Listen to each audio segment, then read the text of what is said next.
Nine And more XP, and I will get even more ridiculously white. there we go.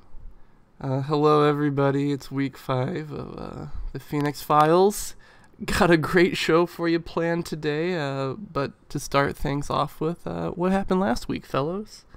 Not much. It was pretty boring. I mean, we only stopped a murderer who was murdering for the right reason, but still murder. I would Uh, argue that it wasn't the right reasons. I would argue that it was a delusion brought upon the fact that they were kind of depressed about the fact that there's some sort of spirit going around killing a bunch of people or possessing them and corrupting them. And he was like, well, hey, how about I just murder them all then instead of trying to fix the problem? yeah, I know it's not the best result, but basically got tortured a bunch by the spirit outside of Ninkendo. Came back, realized that anyone else having this dream probably would have the same fate, and decided to murder them.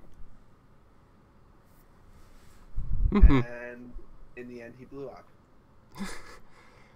He certainly did. Yeah, it turns out that if a samurai with a sword that is currently covered in magical fire hits somebody covered in gunpowder, it's kind of explosive. A little bit. Who knew? Probably not the best choice to have occur in your life.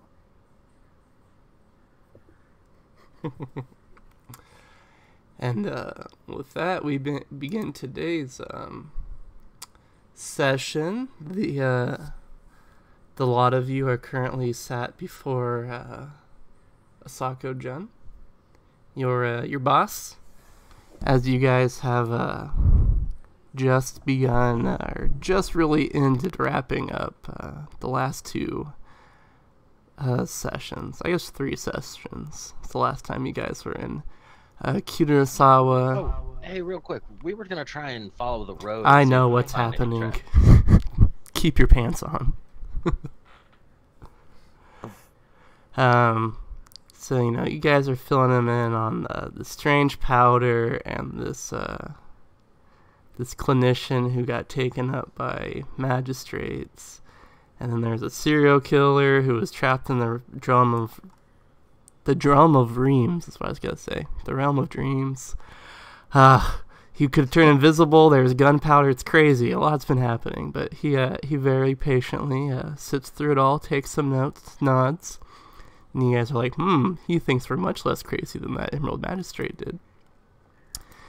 And so finally it comes to the point where he's like, all right, so you after that you went on the road to try to find the trail of the magistrates. Will you continue from there?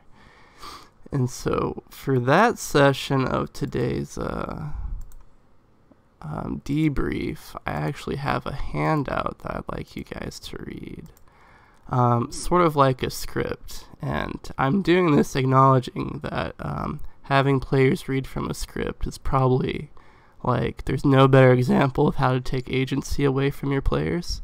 However, I would like you guys to, trust me for a bit here, and maybe if we do this, we can come out having something resembling fun.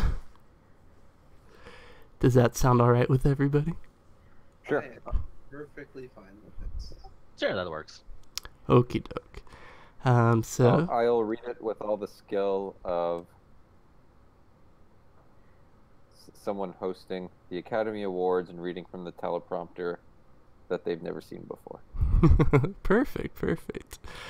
So he asks you to regale him with the story of you chasing after the magistrates, and Isawa Shojinko, if you would begin, please. After leaving Nikasake, we began to track the magistrates who had taken Sai from custody. With a combination of help from the kami and witnesses, we were able to keep on their heels until we arrived at the Moriyasawa. At which point, thanks to my skill in hunting, I was able to see that their path diverted from the main road and into the forest itself. And he nods, he looks very impressed that you could track them for, like, what must be several hundred miles. And he says, all right, and after you got to the forest, what happened then, Asako Hiroshi? With the help of Shujinko, we were able to track them to the forest, where, after time, we came to a cave. appeared to be some sort of safe house for these magistrates. Inside, there were months' worth of supplies, living quarters, cavern, and the fire was still smoldering when we investigated the cave, but we found no signs of inhabitants. Only just missing the assume. I conversed with the commies of the still smoldering fire to ascertain the direction the magistrates went, but the commie just said yawn. Isawa-san attempted to pick up their tracks once more, but findings matched those of the commie as if they've just vanished. And he nods, and this is the first time the camera is really pointing at gets us a good shot of Isawa Tasai. We know it's by his side there's a walking stick. And Isawa Tasai, I'd like you to open up your character sheet for me if you could. Ooh. Uh-oh. Okay. All right, I'd like you to go to the information tab. All right, I'd like you to scroll down to the bottom of the page until you see disadvantages. Oh no. Okay. Alrighty, in that box, I would like for you to type for me that you now have the disadvantage of permanently wounded until such a time that I deem that you are not. As here, I'll post this in chat for you. As you know, the camera gets a glimpse at Isawa Tasai, and that they see that he's been injured sometime between now and the last episode, and so Isawa-jun, looking a bit concerned about that, would like to ask you what happened, and your response to that is detailed in that handout. We decided to rest in the cave, as it was quite late. Not trusting the food left behind, I volunteered to hunt for food. Deep in the forest, I came across a boar.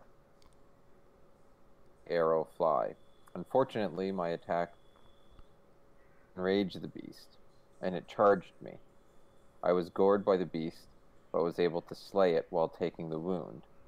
I am lucky that my comrades came looking for me afterwards, or I would have bled out in the forest. And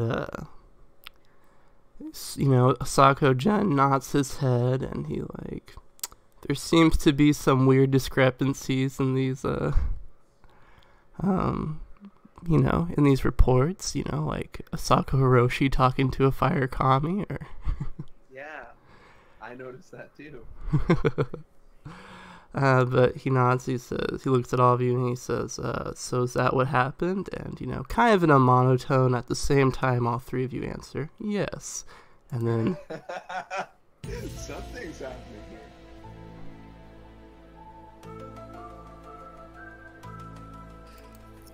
Alright, so that's the cold opening for today.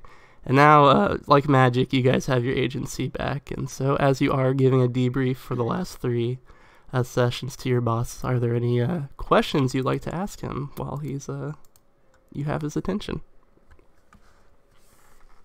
Is there any realistic chance the badges that these individuals presented are legitimate? I'm sorry, Kenny, could you repeat that? I was not I was not ready to listen. Is there any possibility that the badges that were presented by the individuals that took the healer's side were in fact legitimate badges, not forgery? At this, he looks quite concerned as his eyes go distant for a moment, and kind of looks like he's chewing on his teeth for a minute, and he nods. He says, unfortunately, I do think there might be a non-0% chance that those badges could indeed belong to members of his office.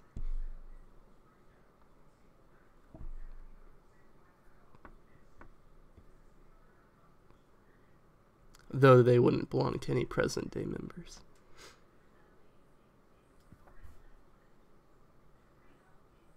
May I ask how that is possible? Unfortunately, you may not. Any prior affairs with previous members of the office are strictly locked up in the Asawa library and can only be discussed with approval from the head magistrate or someone above her. Where might they be? Who's they?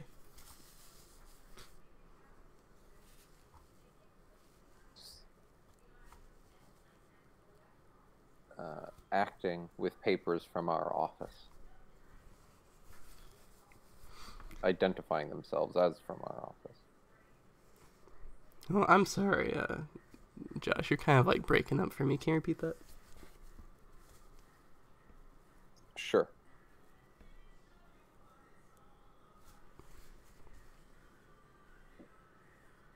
Where might these individuals acting with papers from our office be hiding out?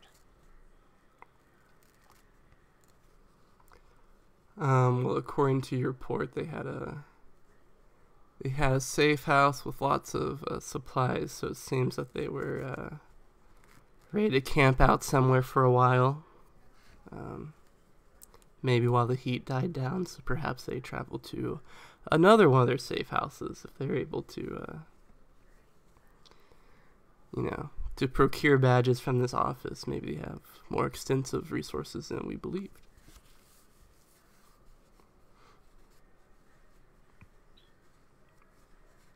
It seems there has also been information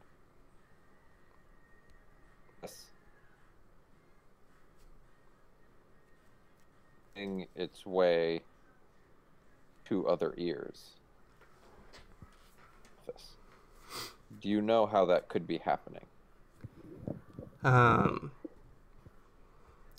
He nods and is like, it certainly would seem so. The membership of this office is so small, I can't imagine there being a leak among us. However, it seems that that's the case. Someone who's a member of our office has obviously been leaking information to outside parties, and after reviewing your reports, I'm going to do some further background checks on the members of this office to see, to make sure everybody's true allegiance is with the mission. So you've been working with Sasako Hako and Mr. Umbayashi consistently over the last few weeks. Have they proved to have been loyal? Dutiful? I have seen no evidence that they are anything but dutiful to the office of the magistrate.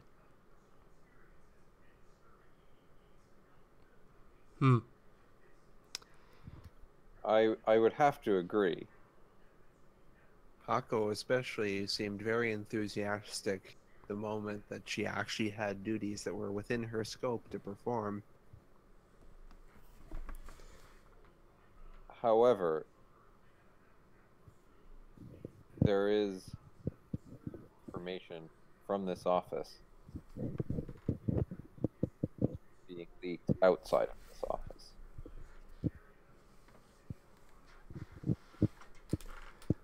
Yes, and I know. So, with that in mind, I'm going to, we already have so many restrictions on the information we provide for this office, I'm going to have to, I might have to get rid of all the, the minor charges that you guys have at your disposal and replace them with a new crop. And if that doesn't work, well, one of you's the leak. Speaking of information, has the come in from the Sake case? I did specifically portion fell on Imperial jurisdiction, be forwarded to us. You've only just arrived from Nikisake, so any information on the case is like coming within the next few days, but it wouldn't be that hot on your heels.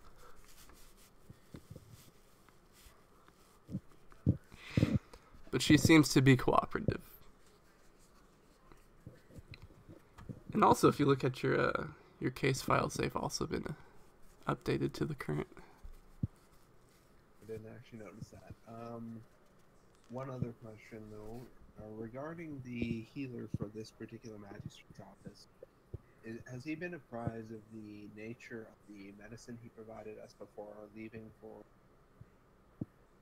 Kyudnasako? And you're asking about the guy who like gave you the inoculation? Yeah. Yeah, nice. Yes, they've looked into, as soon as we got the letter from you, we investigated his office, and there's no sign of the contaminate, and they looked over the balm that you guys were given, and it seemed, pure. Has it been looked at through the void at all? Yes. Merely it has? Okay, then I am very certain then that we are not in any immediate danger. We took your note seriously. You're our most diligent master. And he will look to Shojinko to see if you have any questions.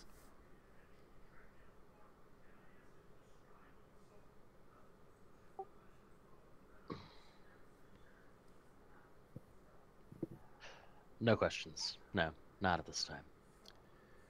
And with that, he rolls up his scroll and says, "All right. Well, there's been an incident with Maho in the northern province, so I have to go to a meeting about that. So, continue on with your duties. Finish up case number 4, and we'll reconvene after that. But good work so far. Keep diligent. Keep me apprised. And keep an eye on your Yoriki. If one of you can manage to find the source of the leak, I will be most pleased." He sets his way out. And thusly, you guys go to work, getting prepared for your expedition into the northern mountains. Is there, if we go to case number 3, we can see the research rolls that you guys can make before the investigation begins. Are there any rolls that interest anybody? I can do hunting in any one of those lores since I have lore of all of those. Same with athletics, actually. All of those roles I could theoretically do if you guys wanted to pick something that you want instead. I was trying to find a role that Hiroshi could do, and I was looking at your skills, and you have 1 in everything. I was like, well, it's gonna be hard to find what skills to give you to test. Well, I have theology, I have elements. Yeah. You have the greatest skill of all, the ability to talk to the void. Yeah, I do have lore theology, I do have lore elements. Could theoretically do those. I don't have hunting. I can do the athletics intelligence roll. Cool. Keep in mind, you guys get that sick 1k1 bonus when you're... Are you saying then that currently you're doing some mental gymnastics? Yes. Hey, Asuko, so how about you do one of the lore theologies and one of the lore elements, and then I'll do theology and hunting, and then we have Isawa-sai do the athletics one. Okay, and nice 1, keep 1. I'll avoid point the elements just because I'm not actually that smart. I'll also avoid point my rolls because I'm also trying to be very helpful. Okie doke. Yeah. I'm going to double void point my rolls, being a Shiva and all. Roll. 1, 2, 3, and 4. That's what I got on my dice. Yay! That's good luck. I keep forgetting to declare raises. I obviously... Yeah, whatever. The first one was the elements one. The second one was my failure at theology. Alrighty. I keep forgetting that you can do raises for stuff like that. Otherwise, yeah. For the elements, you know that it's very it's right on the border with the Dragon Clan, which are, other than the Spine of the World Mountains, like the most crazy mountains in Rokugan. And so the reports that they... Way. Sorry. So the reports that there was like thunder going on for hours on end. It's very possible that's just like a sustained rock slide of some sort that could be going on in the area. If you wanted the Scully response to explanation to the mystery.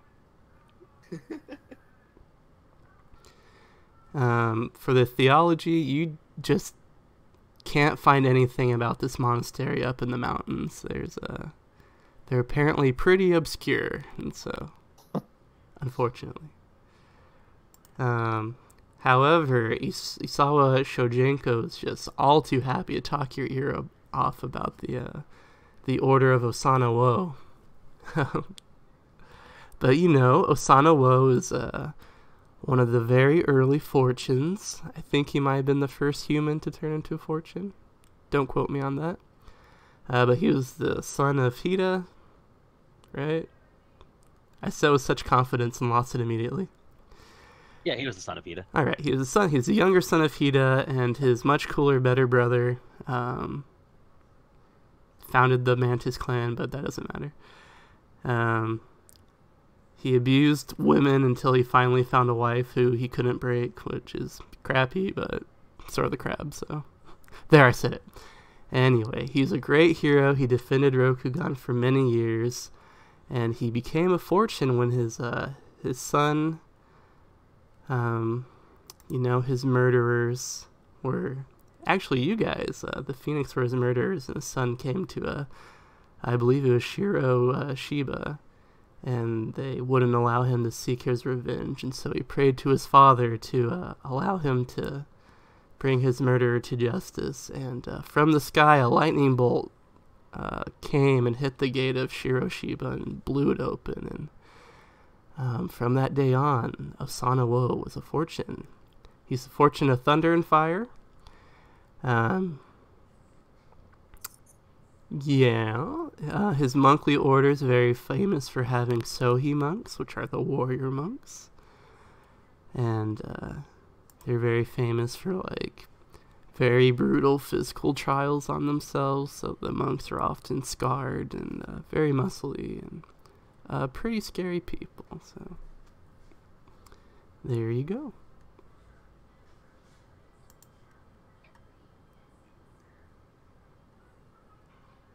Okay, and for the hunting roll?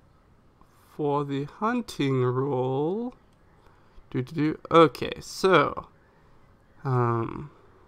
possible wildlife up in that area that could explain it, other than a forest spirit, or a thunder spirit. It has to be something big enough that when it goes through the area, it sounds like thunder. So it could be an Oni.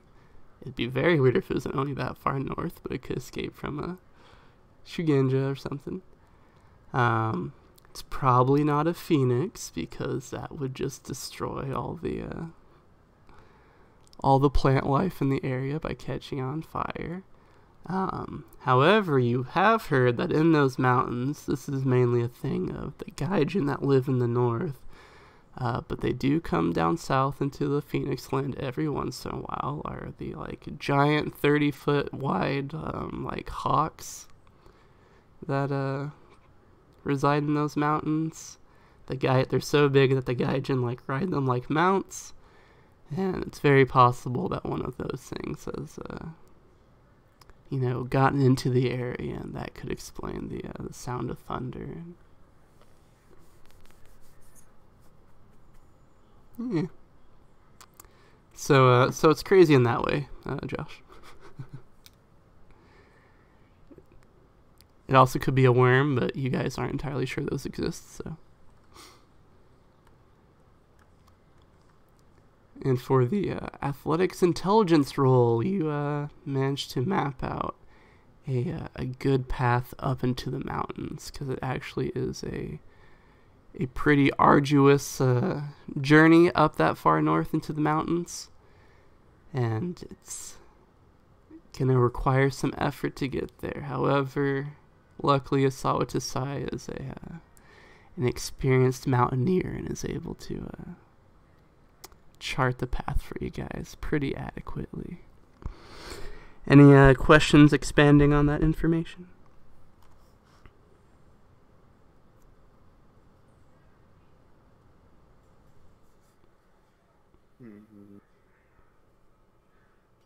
I don't think so.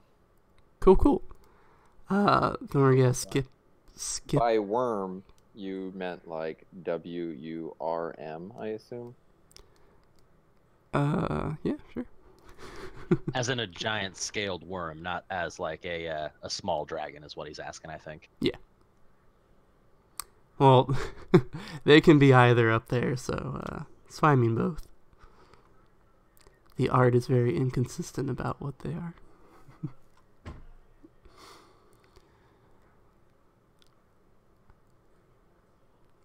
But with that, we're going to head over to the next day when you guys are going to head out from Kunigasawa. Everybody's going to get their own little vignette, so bear with me, the individual who's going to go last. I actually had a thing to do the night before, but I figured we could just do that in our vignette. Sounds good to me.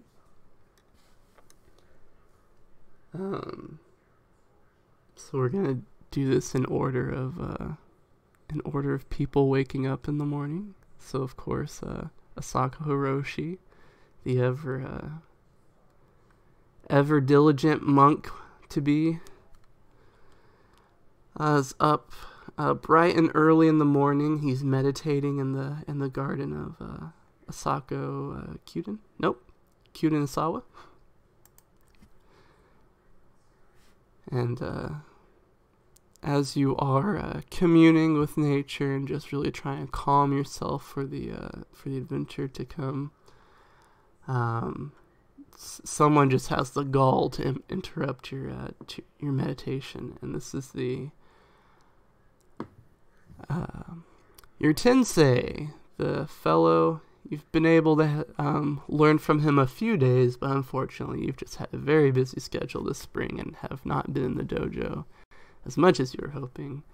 But as you're meditating, your Tensei comes out to greet you, and as you're meditating, he says that the void around you is weaving in ever more complex patterns, and he takes a seat next to you and says, "You've gotten yourself into something complicated, haven't you?"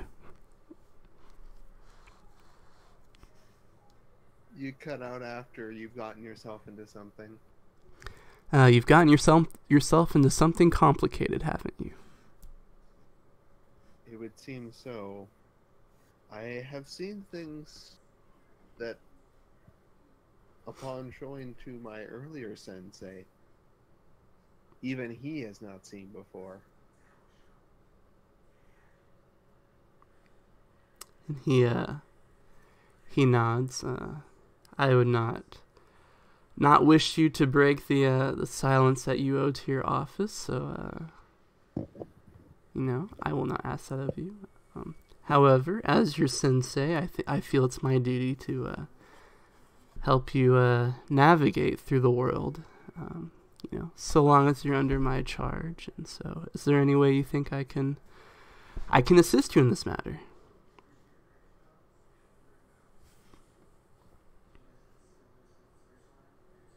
Have you ever heard of the void being thin in places?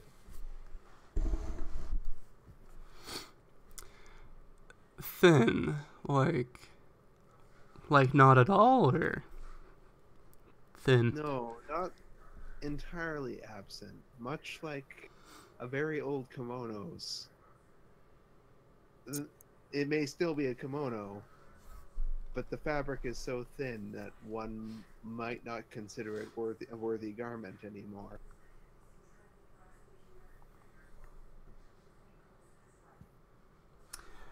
Well, he makes a lore roll. He succeeds. Gets a free raise on it. Very cool.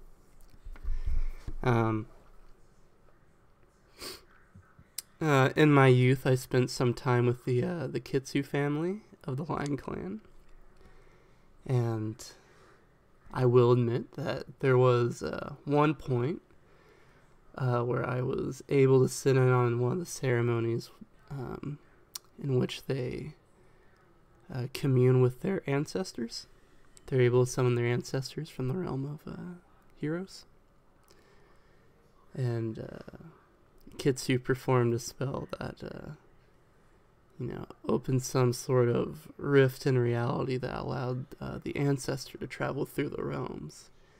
And I think I saw with the void what you're describing, you see. Two realities melding together for a brief moment.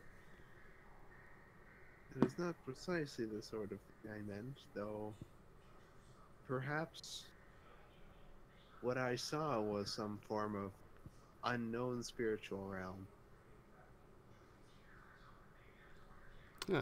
His eyebrows shoot out. He goes, You'll certainly be remembered forever if you can prove that. A worthy endeavor. And he claps his hands and he looks at you and says, have you consulted the void about this enigma? I have, but it raised more questions than answered them. Then I would like to make an offer to you. As your sensei, I offer that together we both consult the void for this.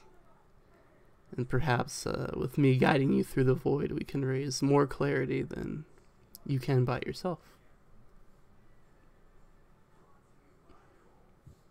That seems a sensible thought. I do hope that this is not something dangerous that we are looking at. There have been other oddities surrounding this precise thing. Even the individuals may be caught within it, and they themselves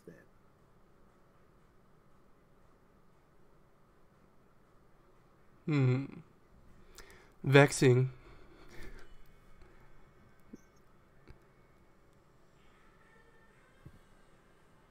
And he'll position himself to where he's sitting across from you, and then he'll put both his hands out like he's asking you to slap him 5.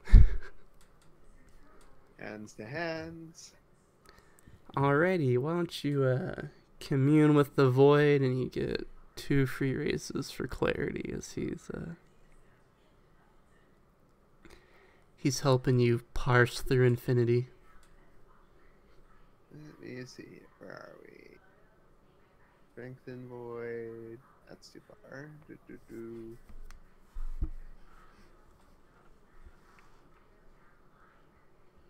There we go. So I would use my free raise along with those 2 free raises to get the extra question. There is no actual clarity roll. Oh, cool. Yeah. The only thing you can do is get more questions. You can't make it more clear. Sweet. The clarity must be from, him being such a good teacher then. Yes. Alright. I will void point it.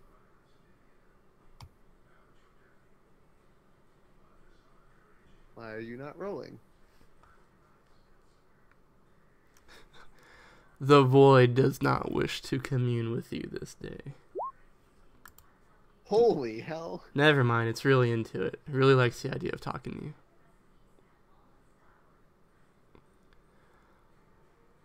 Alright, so, with your... Ooh, I have to sneeze, 1 second. Oh, never mind, I just have to live in this, like, purgatory of sneezing and not sneezing.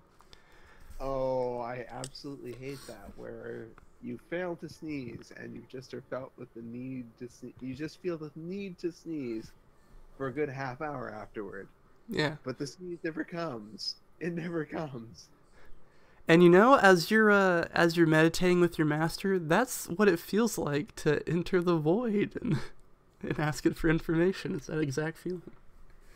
Oh no, that's terrible. Why would anyone choose to do this ever? So you kind of feel both your essences kind of dive into to the void and begin connecting red strings to grainy photographs.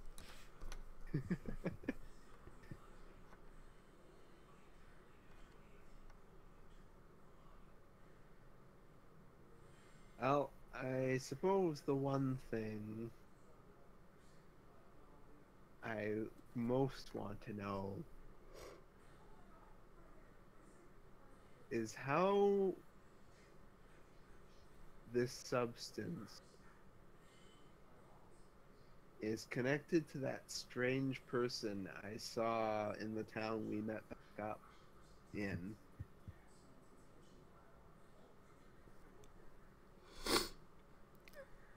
Sweet. So you feel yourself drawn through time and space. You can feel you can feel yourself growing younger by days and by months and by years. You can feel yourself moving kilometers and kilometers and kilometers away from your current location. And you see a man who to you and to the void itself is little more than a blur. I'm trying to think of what the medieval version of this would be. But basically you see, I guess it's very metaphorical in the void, so it's, very, very fuzzy as you see this man, and you see, individuals who are dressed like monks. They go over to the man and, they have like a knife of some sort, and they cut the man's like wrist open, and shadows flow from his wrist into this basin that they have, and they nod towards him and take the basin away, and that's the first question answered.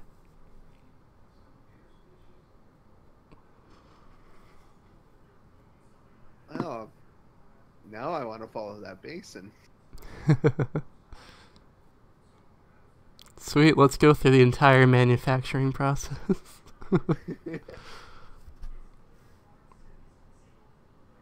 Well, if there's proof that it is in fact manufactured in this way, it's clearly deeply heretical. Mm-hmm.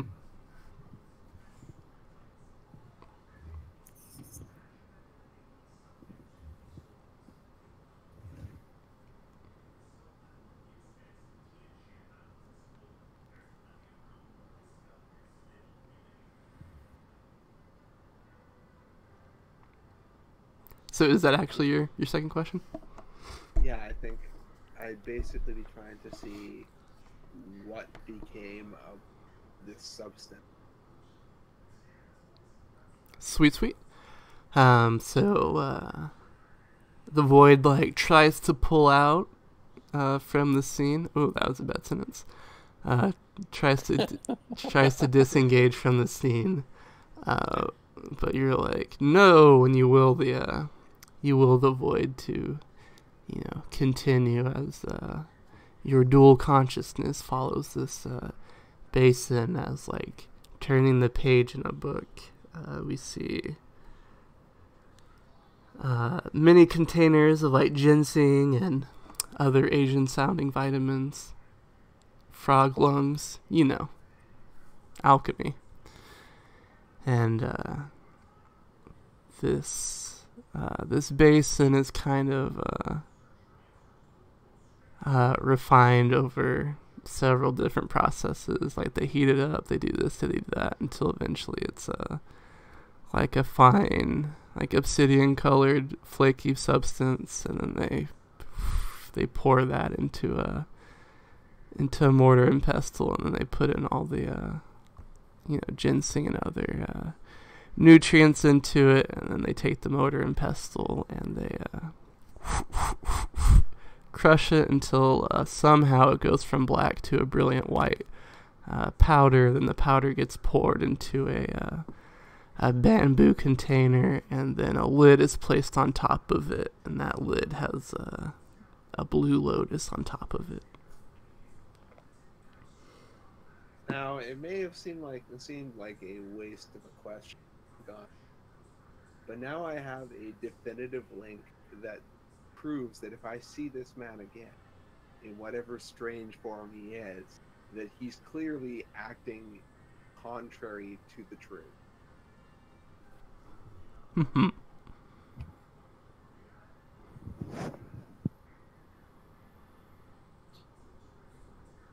And that's the two. Is it 2 questions that I normally get? You got the race. Oh, right.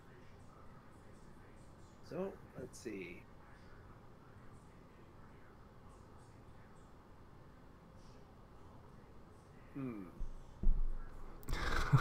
Who has a crush on me? No. How many times can I get away with jade striking someone before it gets personal? I have a very abstract question. Alright, I'm ready. And I don't mean that question itself is abstract. I mean the concept that he's going after is abstract. He's going to try and look for the flow of information itself out of the office. Ooh, Ken, you slay. Alright. What was the question again? I'm basically following the concept of information itself as it leaves the office. Cool.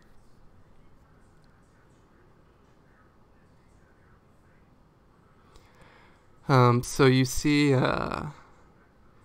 you head over to the, God, what's it called? I shouldn't have started if I wasn't ready for it. A volcano that one day will be named after Agasha, but at the moment it's just a volcano, I guess. And you're deep within the magma of it. You see all the flumes and tubes that are pushing hot magma or lava or whatever. See, it's magma when it's in the volcano. It's lava when it's out, right? Anyway. Yeah. These flumes. Inside, I'm outside. These flumes are pushing the liquid rock through the tube, and eventually, when a volcano erupts, the magma spews from the top and scatters onto the surrounding landscape.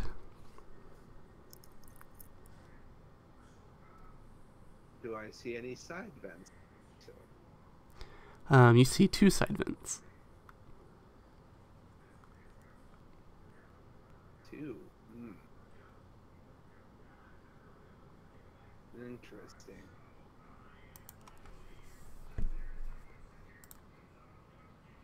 I don't think I can force a refinement of that any further. Without another question. And I don't have another question. That was my foray into the void. And with that, the these two souls return from back in time into their future forms that they now call themselves, and a little changed by the experience. Your master looks at you and says, "Well, did you find something to make things more simple?" Likely not simpler, merely more questions. And he nods and looks at the camera and says, "Thus is the nature of the Ishikin." And for the next scene, we're going to go to a cornered baby, as I thank Jordan from the bottom of my heart for his patience. Oh, dude, you're all good. I don't mind. I'm so sorry for sniffing so much. I have allergies right now. Isawa Tasai wakes up at a... You know what? That's interesting. I was like, the monk would probably wake up first. But Isawa Tasai is an ardent fan of Akoto's leadership, which teaches you that you should be up before any of your servants. So, who knows? So Isawa Tasai also wakes up at a good time, does all his household chores, works out, grabs a protein bar, all the usual things, and heads off to that is also when I pray to my ancestor. Ooh, very good, very good. You're heading towards the keep of Kunisawa, as you all of you have your own private domiciles within the city of Kunisawa. So you're heading through the streets. It's early in the morning, so the streets aren't all that crowded. It's a beautiful, spacious Phoenix town, and as you are walking through it, you're like, this is what it's all about. Children playing through the streets, merchants setting up their goods. This is why you do the job, because these people deserve to live, peaceful lives in the Empress, and, you don't have any regrets. Just then, you feel a sharp, blunt pain strike you at the back of your knee. It kind of causes your knee to cave in for a second. As a hand very roughly grabs your shoulder and throws you inside of into an alleyway, basically. And when you... Oh no, I'm being kidnapped. And you've got your sword halfway out of your sheath by the time you hit the wall, and you see that there are 3 individuals in front of you. They're all wearing the attire of a Ronin, as is proper. One is a very large, burly fellow. He's the guy that grappled you inside, and he's got you held against the wall right now.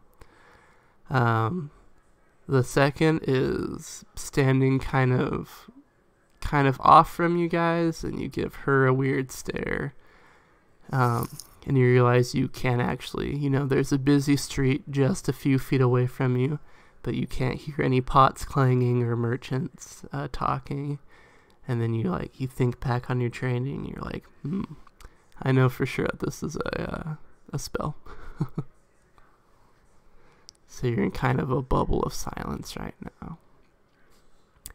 And then the third person you actually recognize, and they currently have their jute kind of pressed up against your throat. And this is the lady who gave you the lead on Sai, who broke into your house that one day. Okay. And so as she's kind of choking you out with this Jita, and her burly friend has you held against it, she growls at you. She's like, "Are you with them?" She looks very, very upset with you. With who? What is the meaning of this? The monks who are corrupting our children and the magistrates who are protecting them. Are you one of them?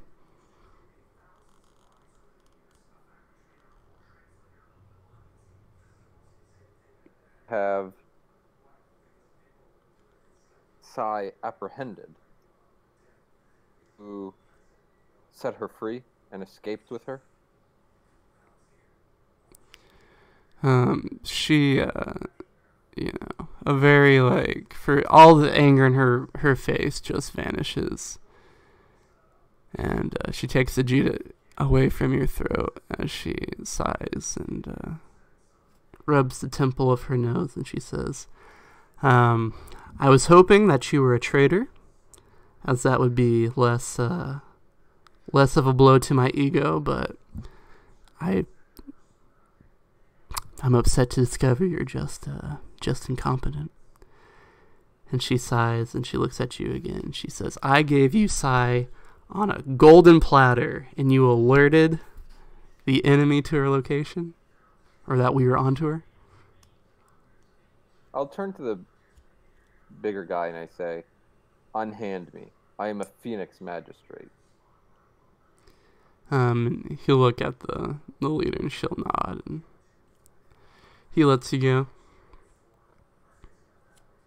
Her and I say, incompetent?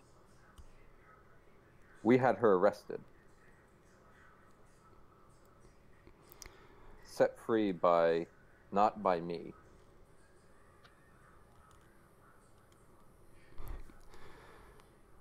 Well, I hope this has taught you Sorry, you go ahead. How do you know this information? She rolls her eyes and says, I have eyes everywhere. I hope this fiasco has taught you what I've learned today, which is that you shouldn't trust delicate matters like this into the hands of people that you don't know. You had her arrested and unprotected like a sitting duck for over a week as you tried to get for her. If you'd kept the information to yourself and arrested her when you arrived in Nikasake, they would have never gotten the chance to dispose of her. Now she's out in the wild, probably setting up another clinic somewhere because of your indiscretion.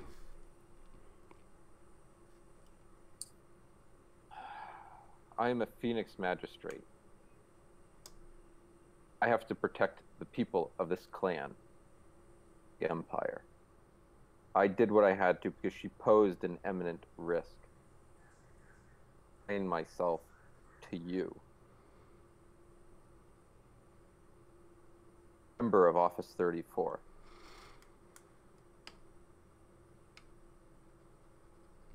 What was that about, Office 34?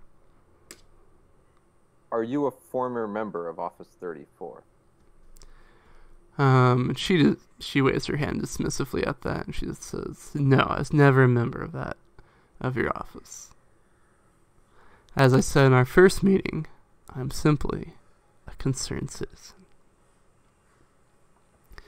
She says, and with that concern, I have to ask you, who has the rest of the powder? We have to come up with a name for that shit. Geisha's powder. Geisha powder. Who has the geisha powder from her clinic? It wasn't, according to the reports, it wasn't handed over to the magistrates of Nikasake. So who has it right now? So out of character, it's Asako's sensei, right? Yes. That's correct.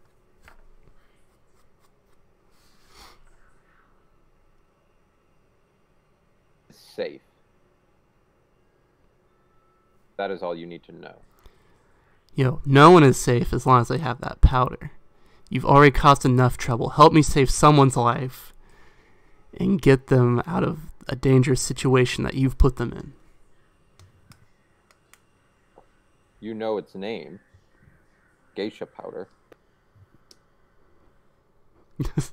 That's hardly fair.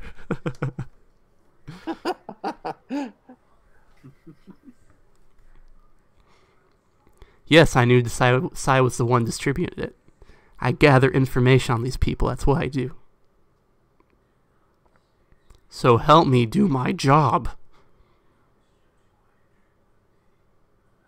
Concerned citizen? I don't understand who you are.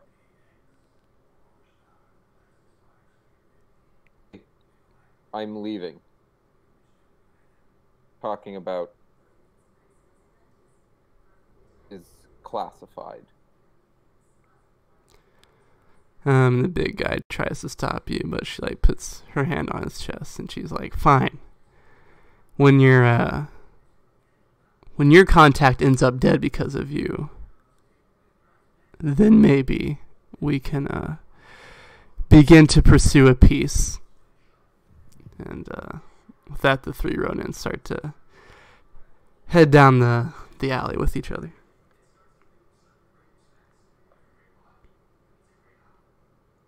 Out of character, what would be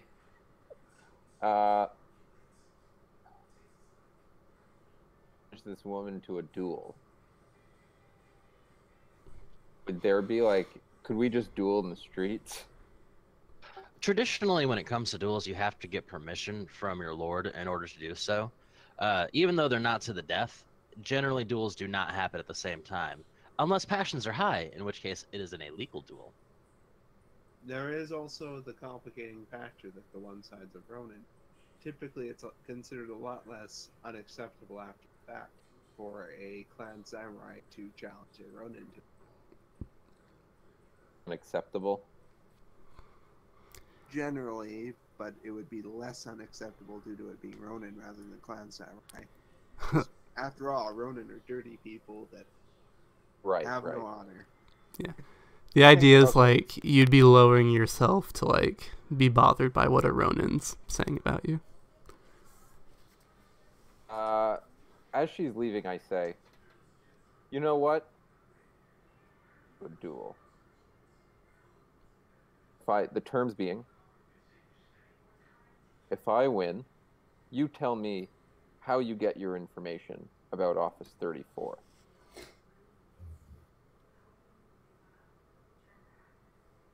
And if I win?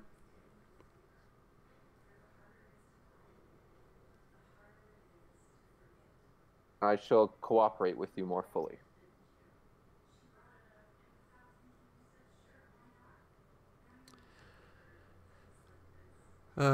She says, "Very well. Name your time and location." I assume, since I grew up here, I know somewhere kind of quiet and outside the city. Yeah, totally. And I'll say, like, I'll say it, hours. I assume in 2 hours, the rest of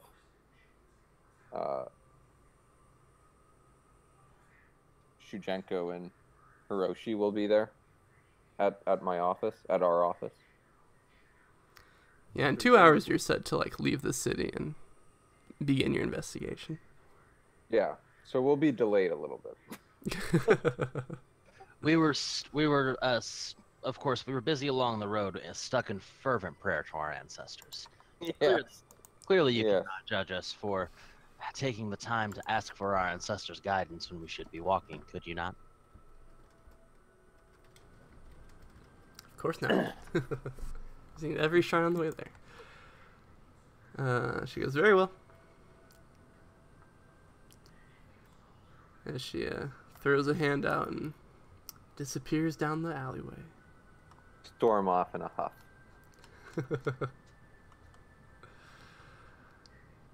Alrighty, and finally we head over to Mr. Isawa Shojenko. Oh yeah, let's go into that Shoji screen to hear what you wanted to do last night. Indeed. What's up? Okay, so the night beforehand, after being told very definitively that they are aware that there's a leak in the office, he would rub the Oni's tear and then speak into it. He would, of course, give the report of what happened this day, and then he would say, "The office seems to be on to the fact that there is a leak in information. They are unaware that it is me, but they are currently investigating it quite clearly. They are going to send a different round of Yoroki to us, and at that time, I ask that your operations cease for at least the moment. There is another option as well. There is one who is a Yoroki to us, Isawa Tao. They would be the easiest to pin this on, I believe. After all, it is an Isawa who does not happen to have... Oh wait, hold on. I think I got him mixed up with somebody else. Let me back up here. Shiba Warabi would be the easiest to pin this on. She is a Bushi, and does not seem to be particularly bright, nor does she particularly seem to have any allegiance one way for the other. In order to continue getting information for me, she will need to be implicated for this. It would be easiest to simply plant a letter within her room, stating that she was sending the information elsewhere. To where does not matter. They are unaware of who is exactly plotting against us. It would be a safe bet to use the Scorpion as a smokescreen. Moreover, I need to know what it is you are interested in within this office. I would like a visit, a face-to-face visit. I am heading to the Dragonlands to the Temple of Osanawo at this location, and then give the location of the next mission. We will be there for an undetermined amount of time until we fix an issue that is happening there. We will be returning then. Any time between now and then, I need to arrange a meet. I need to know what is happening so I can maneuver properly, so that we can continue to have this line together, and I can continue feeding you information. May the Kolot live forever. And then, yeah, back to the normal. Okie doke. Back to the general channel. Might I ask? Oh, it's technically Dungeon World, so. Oh, okay. But it was the kind of thing where he was just like, to being the dungeon master, and then he's like, hey, we should alternate, or like, you know, not alternate, but mix it up a bit every once in a while. And I said, sure, I don't mind running things. And then one day he like showed up to the game and was just like, game, I'm ready for you to take over. And I was like, okay.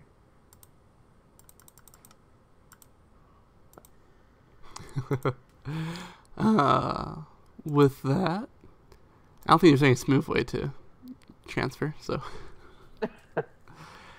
Isawa Shojenko, you're just, you know, the least vigilant of these two, it would seem, because you actually wake up a little bit late, and you're like, you know, gosh darn it, what a fool I am. So you rush to put on your kimono, get everything ready, get your scroll satchel, cinch up your wakizashi, and you're running out the door.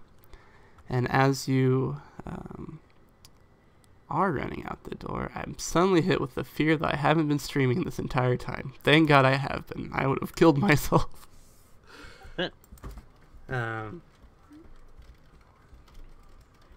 As you are running, you see a man on the street. He's to the side. He's at a table. This is me stalling as I find the information that I'm looking for. And there you are, you beautiful cultural milestone. So there's a man to the side. He's an elderly man, and you recognize him, actually. He's kind of famous around these parts. You can't really remember his name, but you know that he used to be a Shiba Bushi who retired so he could become a monk. But that really seems to have just been an excuse for him to, like, play shogi all day. You're not sure if he actually does any monkly work, but he's got simple simple monk attire, but he has one of those goddamn Ken, what's the name of the coat things that they wear? That like don't have Yes, he has one of those, and on it there's it has a very nice like golden pattern, very ostentatious, and it's of a giant red herring floating in a pond, and he's actually playing a version of shogi called Taikyoku Shogi, which is the biggest possible version of shogi a person could play. It has over 200 pieces for one player, and it takes like days to play a full match. And so what this guy does is he comes out of his little abode, he sits down, and he like invites people who are walking down the street to play a few moves with him. And so he sees you kind of briskly making your way towards the magistrate's tower, and he flags you down. He says, "Oh, good sir, you look like you're in a hurry." Yes, honored elder. It seems that there is much hurrying to do these days. It is unfortunately the downside of one's station and one's duty. He goes, "Oh, I understand that very well. But luckily, there's no better time to sit down and play some shogi than when you're in a hurry." And he gestures towards the open seat towards you. Unfortunately, honored father, I am in a great deal more of a hurry than I would be able to play this game with. This is a rather large board that I see that you have. There is no way that I would be able to stay here for the whole game, and I would not want to do you such a great disservice as to leave in the middle of the game. And you see that the board he's pointing to looks like it's already well into whatever game started from it. And he says, no, everybody only plays a few moves with me. He says, come on, it'll only take a few minutes of your time. I suppose I am already late. An additional few minutes will not be too missed. I will just simply say that I was in fervent prayer to the spirits. And then with that, he will take a seat next to the old man. Or across from the old man. I'm on your side. Sweet. So you take your seat across, and he's like, "Oh, you honor this old man." So, Shujinko, if you would you mind making a games roll for me? It's games intelligence, correct? I believe so. I don't have games, so straight intelligence it is. Sweet. It's gonna be a pretty high team. Oh my god. Mind. That should only be 28. Those aren't supposed to explode. Sweet. Still fairly good, I'd say. It was. Etienne's was unfortunately 30 because he's very good at shogi. But we should all just really appreciate that roll that he just made. If only you had void pointed to pretend you have half the skill. If only. You actually managed to, you're holding your own, and by the end of the few moves, well, let's have this be a character building thing. How does Shojinko express himself through the way he plays shogi? Very careful, very cautious, making only the right move after he has set it up, moves in advance. He is a big believer in the art of Sun Tao. A wise person does not fight to win. They have won before the fight has already started. However, given that the board is as big as it is and the game has not started, he is instead as a general in the field that has just been promoted due to the previous general dying. He is looking at the mess before him and trying his best to work it out, and he doesn't quite hit the mark, unfortunately. But that said, he gave it his best shot, and there is no dishonor in losing when it comes to facing such a superior foe. Especially losing by so little. So, you don't leave the board in, like, too much of a worse spot than, like, when you'd inherited it, basically, as you're going through. And the man, as you're talking to him, he's like, "Ooh, you show a lot of promise. You should come back every once in a while. It's good to have someone who kind of knows what they're doing to play around with." And he says, "You're very, a very thoughtful competitor, and I like that." He says, "My secret," and he puts his hand on a tile, and he says, My favorite piece is one that's often overlooked because many people consider it to be a weak piece. But even the weakest piece, when you, configure your entire strategy around it, can become your most powerful tool. And so he moves this piece forward and takes one of your pieces, and he takes his finger off of it. And it's the lotus tile. And you're like, and you suddenly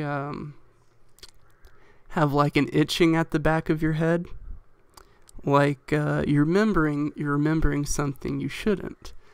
And this next scene like takes place entirely in shaky cam.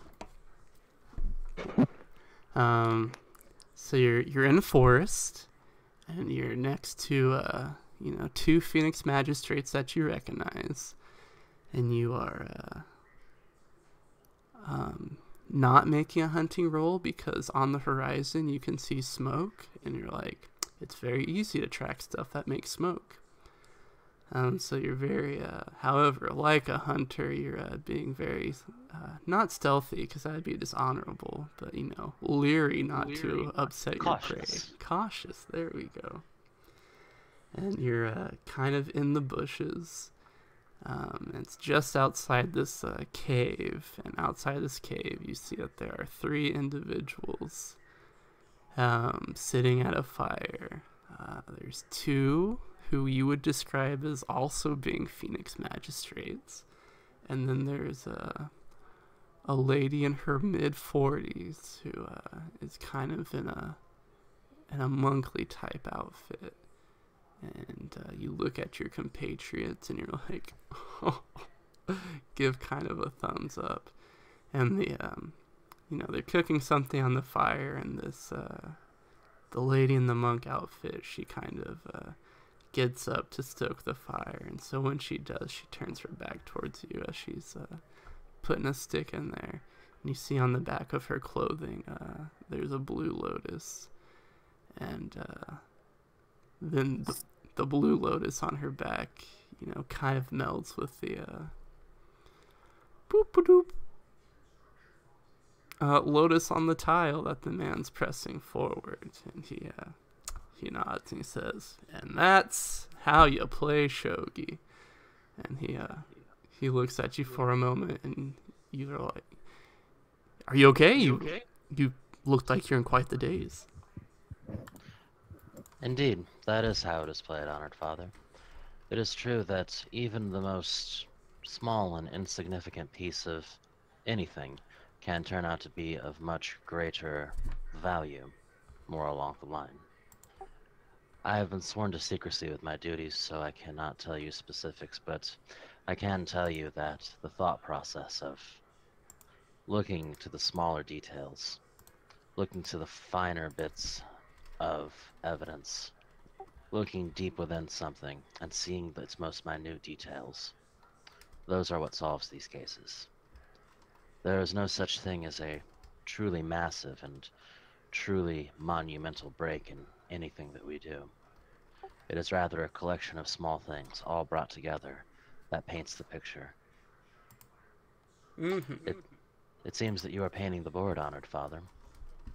You are painting the board as a master painter would paint their masterpiece. With each stroke, a new detail is revealed, and with each individual placement of each individual piece, one recognizes the importance of every brushstroke before. The way that you master it, Honored Father, is to not know what brushstroke lie ahead.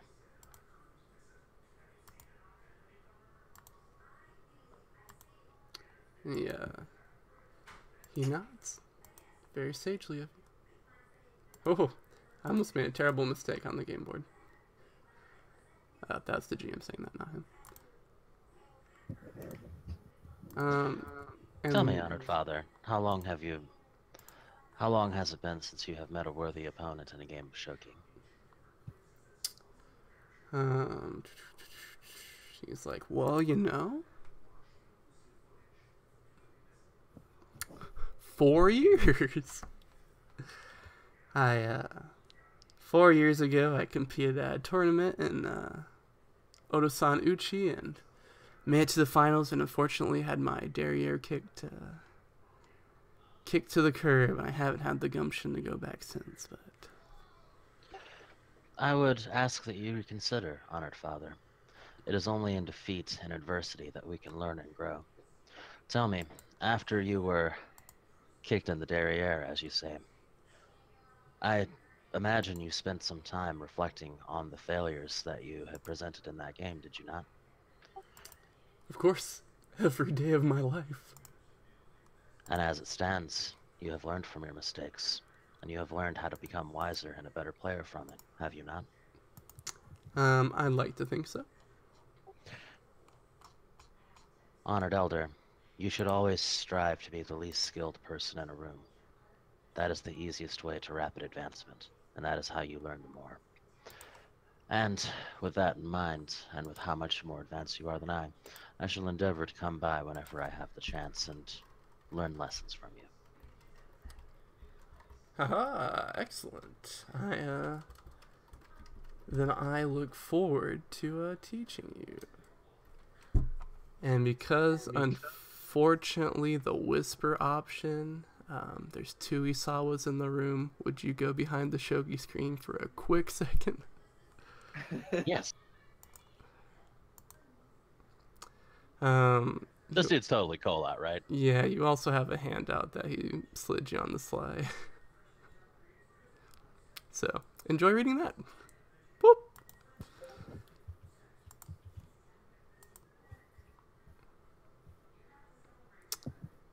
Alright, and with,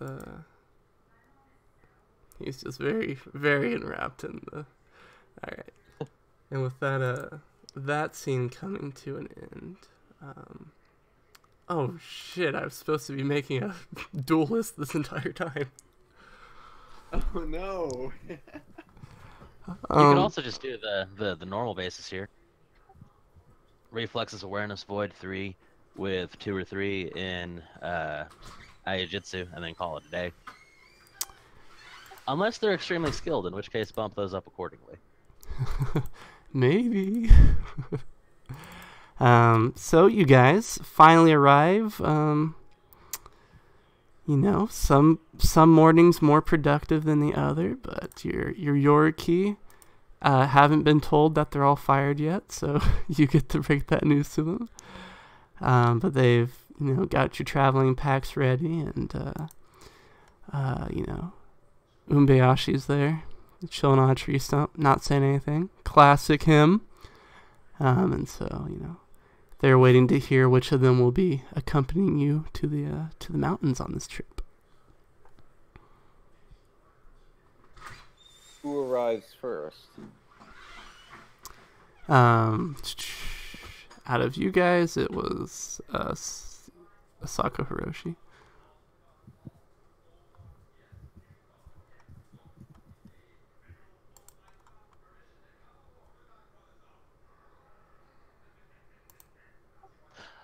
Also, out of character real quick.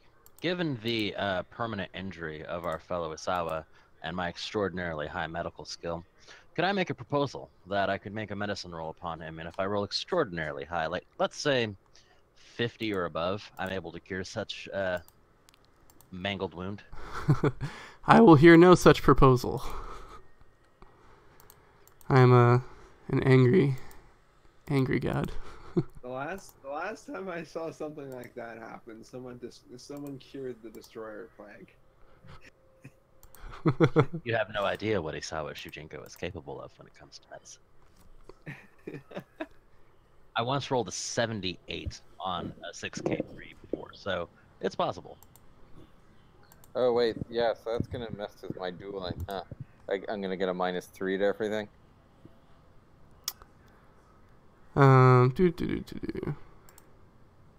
Unless you have strength of the earth as an advantage, then yes, that would be the case. I do not.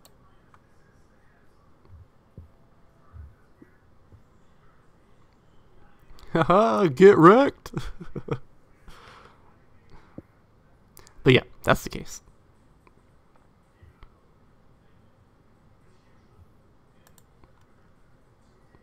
All right. So after, well, I want to.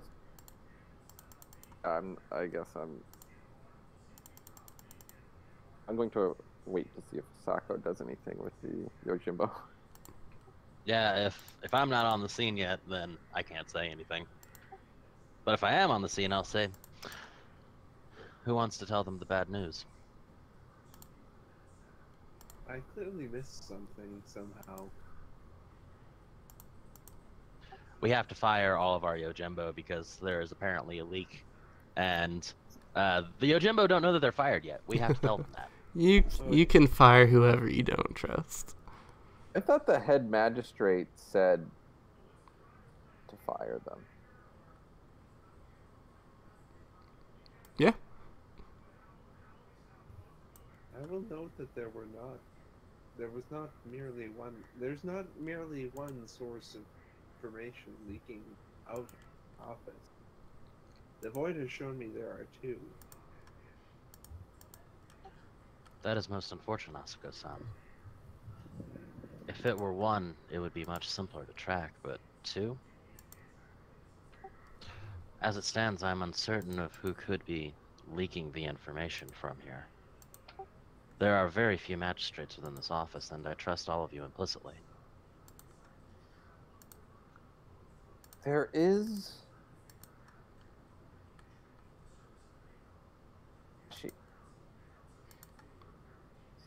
He seems suspiciously silent on most matters. You got out in the middle there. Yeah, out of character. I wasn't sure who you were talking about right then. Isn't there another magistrate who kind of just... Yeah, Shiba Umbayashi, the pretty boy.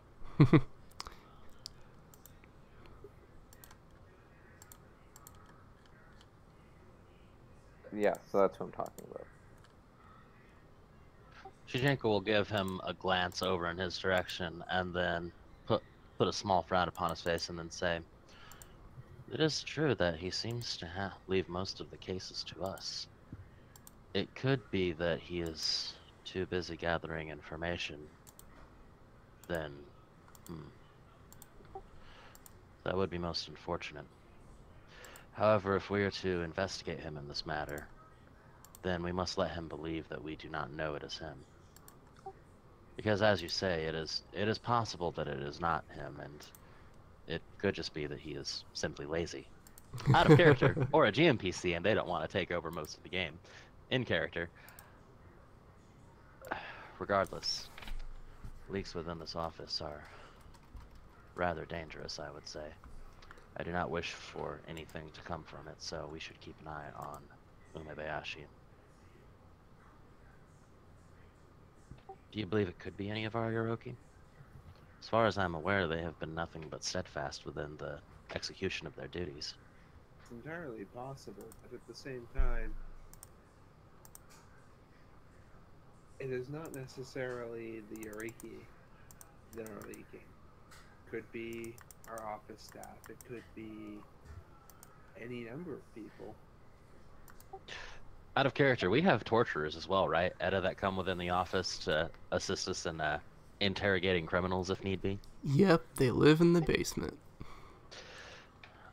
It could even be the guards that guard the compound itself.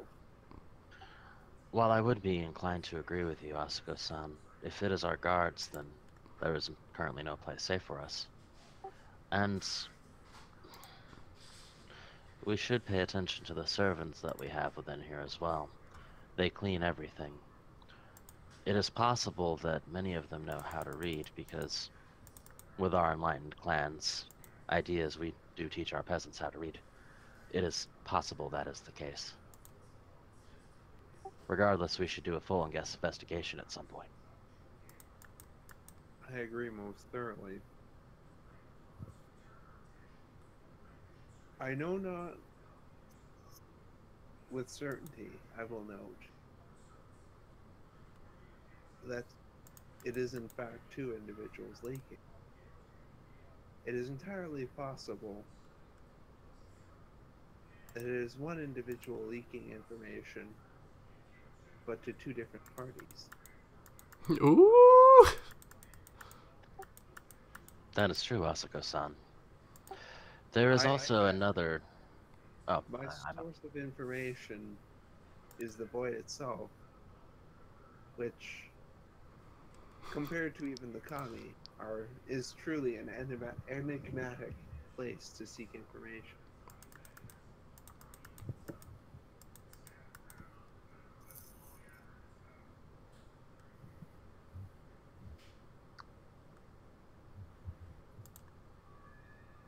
Prudent.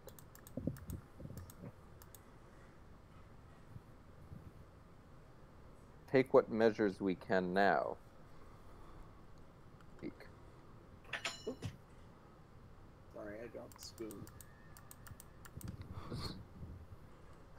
A Canadian spoon. What does that even mean?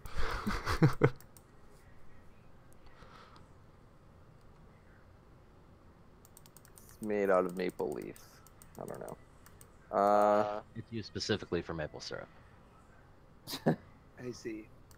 I propose we clean house. Move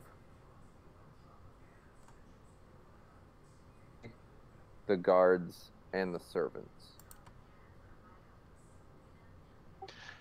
Then who is to guard the building itself from people attempting to break in? Have the magistrate's office provide us with new guards.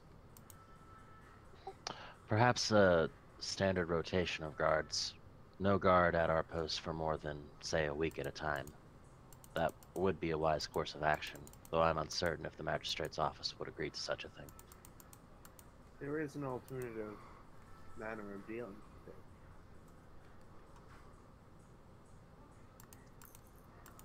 We could be extremely careful who has access to which pieces of information. There we go. If the information that every individual has is not identical, then theoretically we could simply determine which particular individual is leaking information via what the information outside of our office comes to light.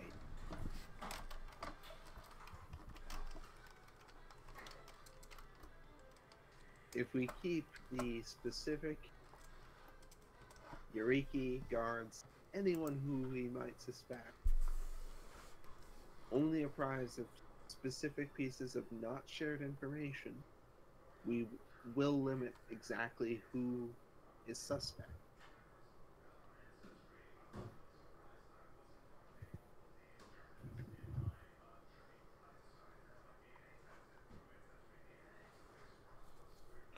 That would be a wise course of action.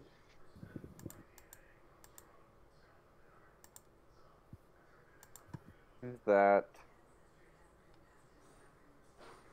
such matters would be Probably would have been smart to blow up my air mattress when it was daylight. cumbersome and time-consuming, given our caseload. This is true, but if we go about dismissing the entirety of our staff, our workload will increase regardless. Perhaps even more so, considering we completely lack support. Fortunately, I find this to the line upon what it means honest.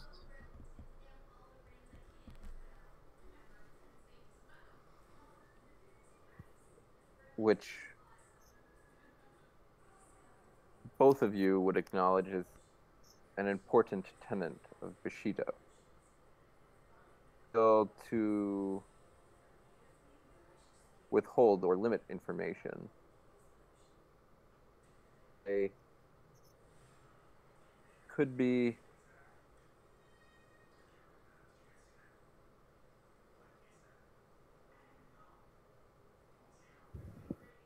Isawa-san, I believe I understand where you were going to go with that sentence, but I urge you to reconsider speaking it, given the nature of the work that we do. The magistrates in this office, the head magistrates especially, certainly believe in keeping the secrecy of previous files. If that is a violation of Bushido, then you are directly questioning our superiors, which I know that a wise man of yourself would never imply to do.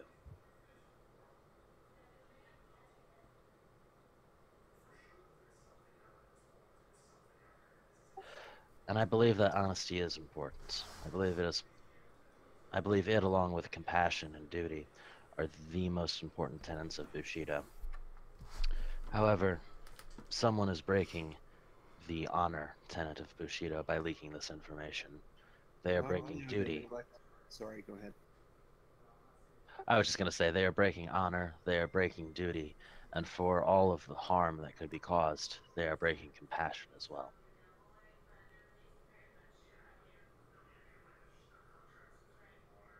I will say that it is utterly clear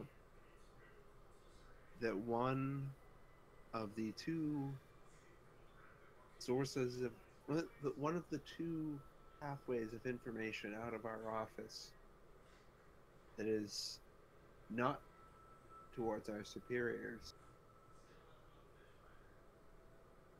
is through my investigations within the void, entirely assuredly connected to the healer known as Sai, who, may I remind you, is still at large and potentially contaminating further children. Hi, it is unfortunate we were unable to find him. Asuko-san, I have another theory, though I must admit I am unfamiliar with it, and I do not mean to give you any insult. You look into the void. The void surrounds us and is everywhere and nowhere all the same. Is it possible that in using the void as you do, the information simply moves around? Perhaps not in complete pieces, but say, would another skilled Ishikendo be able to decipher such a thing? As it stands, Asuko-san, I am quite unfamiliar with your realm.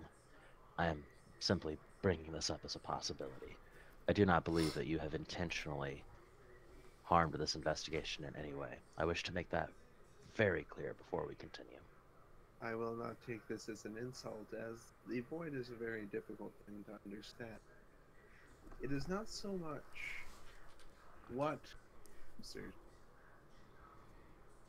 I'm merely examining the fabric of reality itself in much the way as one might read a sheet of paper. If anyone who is capable of reading, if they have access to that paper, and given the nature of the void being reality itself, that paper is available to everyone. If they merely know how to read, they can come to the same conclusion. And with that, I have to I have to move the scene on. I love the RP though. So Umbeashi approaches you guys and he's like, "All right, it's time to head out. Is everybody prepared? Got your packs ready?" I haven't been hiking in quite a while, so I'm looking forward to getting some brisk air. What pack? I'm an ascetic. I don't carry around anything more than I absolutely need. Oh, of course, of course. I do not believe this will be as simple of a hike as you are imagining. But it'll be good to get into the mountains. It has been Well, I've never been in true mountains, only small hills. It'll be interesting to see the different sights and to feel the different feelings they provide. And there is one additional site which has been added to our trip. It would seem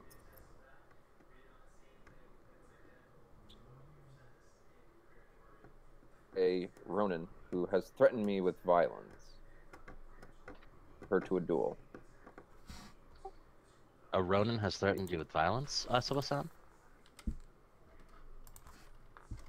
There seemed to have been a misunderstanding. Nevertheless, she is not very forthcoming with regarding this misunderstanding. One who came forth with the information on Sai several days ago. And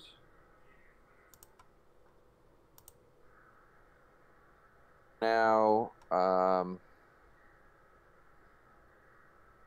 he has now brought up one more thing. She believes your sensei may be in danger, given the nature of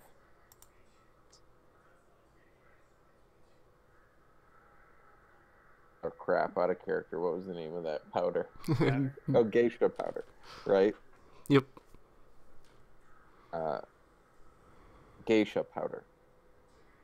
Oh yeah, Jordan, give yourself a void point for for geisha powder. Gotcha, man. I suppose I'm confused, Isawa-san. If a Ronin dared threaten you and dared challenge you, why did you simply not call her the honorless dog that she is and use your station to tell her that she was wrong? I understand that you were injured, so I understand why you did not cut down that honorless dog where she stood, but as to why you allowed the insults to your name, I am... It has nothing to do with that. It was a peaceful and quiet morning within the city. I did not want to disrupt the peace. I see. Well, if you wish, both Asako-san and I are here now. We could very easily take her in and have her publicly beaten for her impetuance against the magistrate of the Phoeni-X. I will say this: if there Go is on. belief, if there is belief that my sensei is in danger, it is perhaps wise to heed. I myself have received further context onto the source of this foul medicine.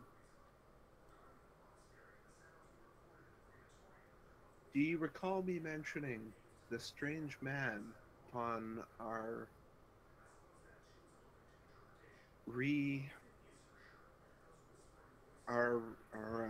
reuniting after the illness? I do.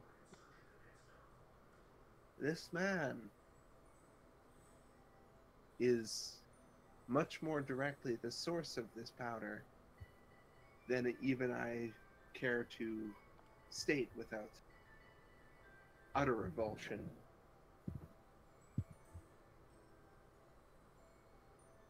I have reason to believe that Sai's medication is made from this man's blood.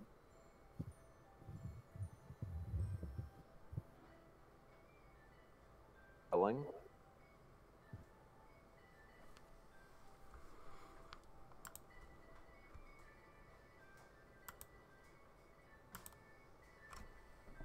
Well, to get back to she has provided us with information about our cases, which has proven useful. Attacked me under the assumption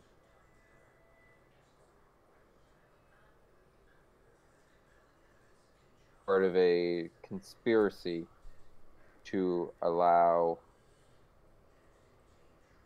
to escape. She is utterly incorrect on that matter. Indeed she is. I do not like the fact that there is a dirty Ronin skulking about, making demands of magistrates. Perhaps she should be taught a lesson of her station. Regardless, we should see if there is any truth and if Asako-san's sensei is in any sort of danger. Perhaps that would reduce the sentence from a public beating to simply being chained up for a month. And Out of character, I'm actually using real examples of Rokugan justice right now. All of everything that I've said is totally within Rokugan means. You Well, could I'm have aware. executed her happily. It's just, yeah, you know, we won't beat her. We'll just lock her up for a month. It'll be fine. It's merciful. And Umbayashi smiles and says, "Man, you guys just live the most interesting lives." And with that, we head over to the dueling field. Describe this cornered baby. I imagine it is a large tree behind the school where all the fights take place. No, I'm just kidding. You have to wait in line with all the other people dueling. Yes. Outside the city walls, not too far, and it probably is this kind of well-known, like, local dueling area. And there, you know, where locals who kind of want to duel outside the city limits can go. I imagine it's sort of quiet. Like just rolling hills, I suppose.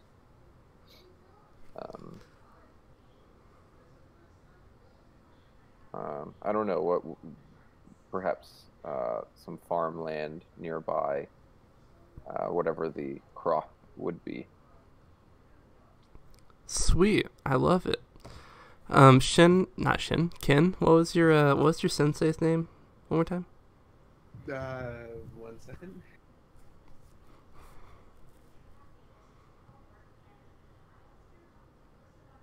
It's on my character sheet, but my character sheet doesn't want to open for some reason. There it goes.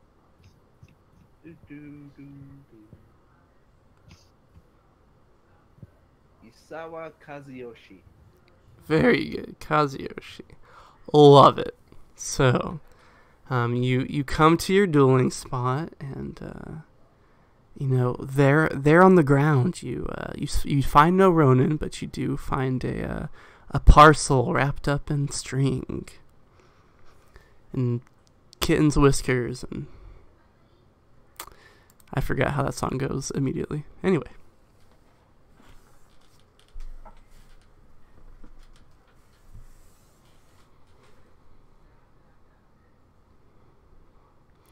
And as you guys arrive, Umbayashi's like, a liar and a coward, it seems, as he looks over the field.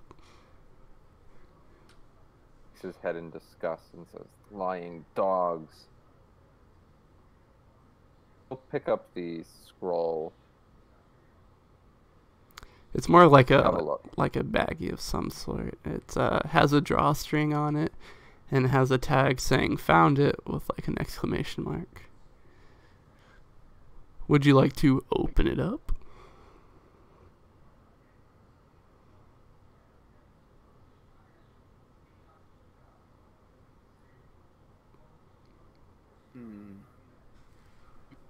I would like to open it up. Oh, didn't hear you. Inside there's a hand-carved Nieki Neko. You know, it's like good luck cats that like wave their paw. Inside its paw, it has like a small crystal, like crystal, and at the base of it, it has Isawa. One more time, Ken. What was that name? Kazuyoshi. Isawa Kazuyoshi. It has that name engraved into the bottom of it.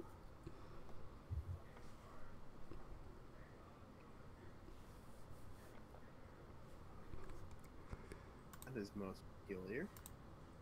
I explain. That's never. That's never gonna get old for me. I mean to the others that one woman sought out was in possession of the geisha powder.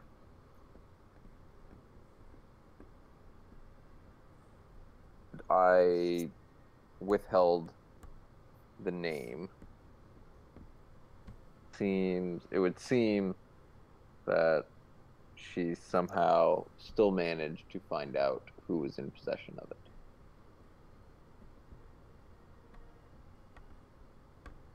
That is not entirely impossible. Ishiken such as myself, not a common thing within the Empire.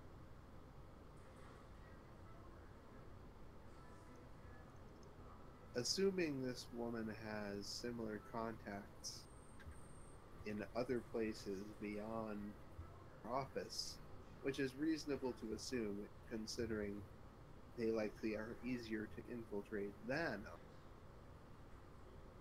It's not unreasonable that there is some means for her to determine them.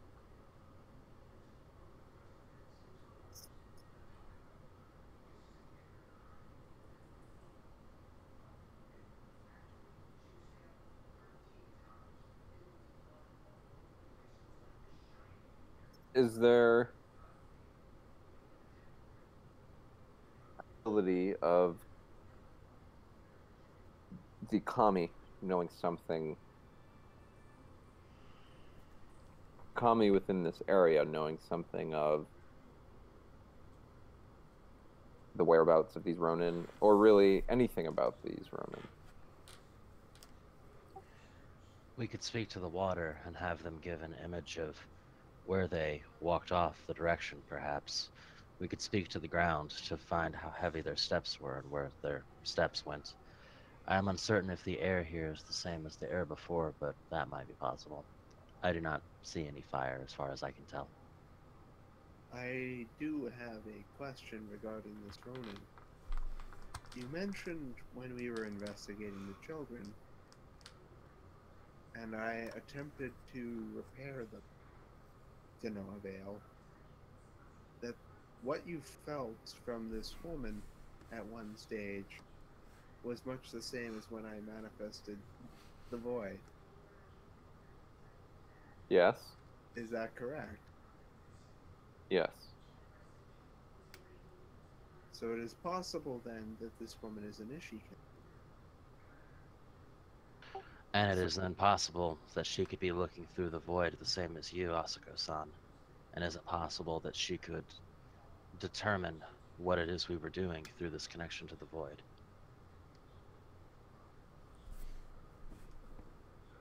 I strongly suspect that she is an Ishiken. Then there is very little we can do to stem that particular flow of information.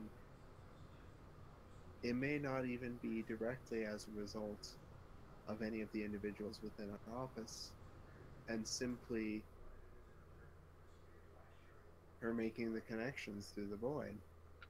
There is a way to cease that particular flow of information. Kill her. Even worse, actually. It is known that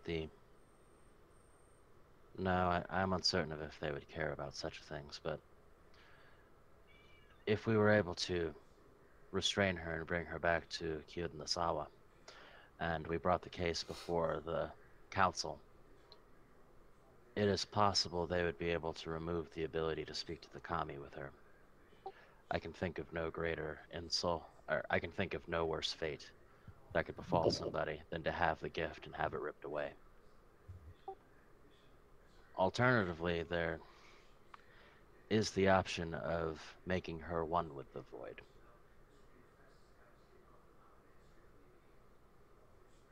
That said,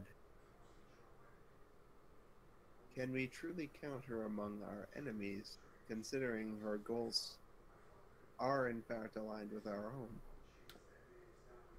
Are they?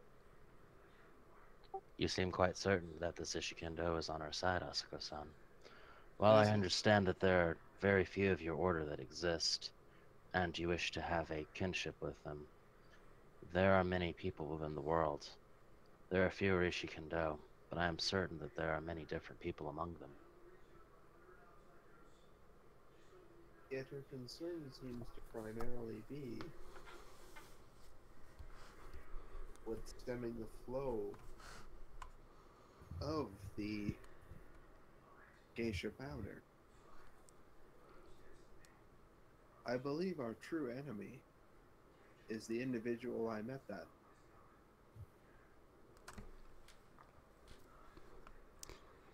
And I think you're right, Ken. With that, we're going to end that scene there.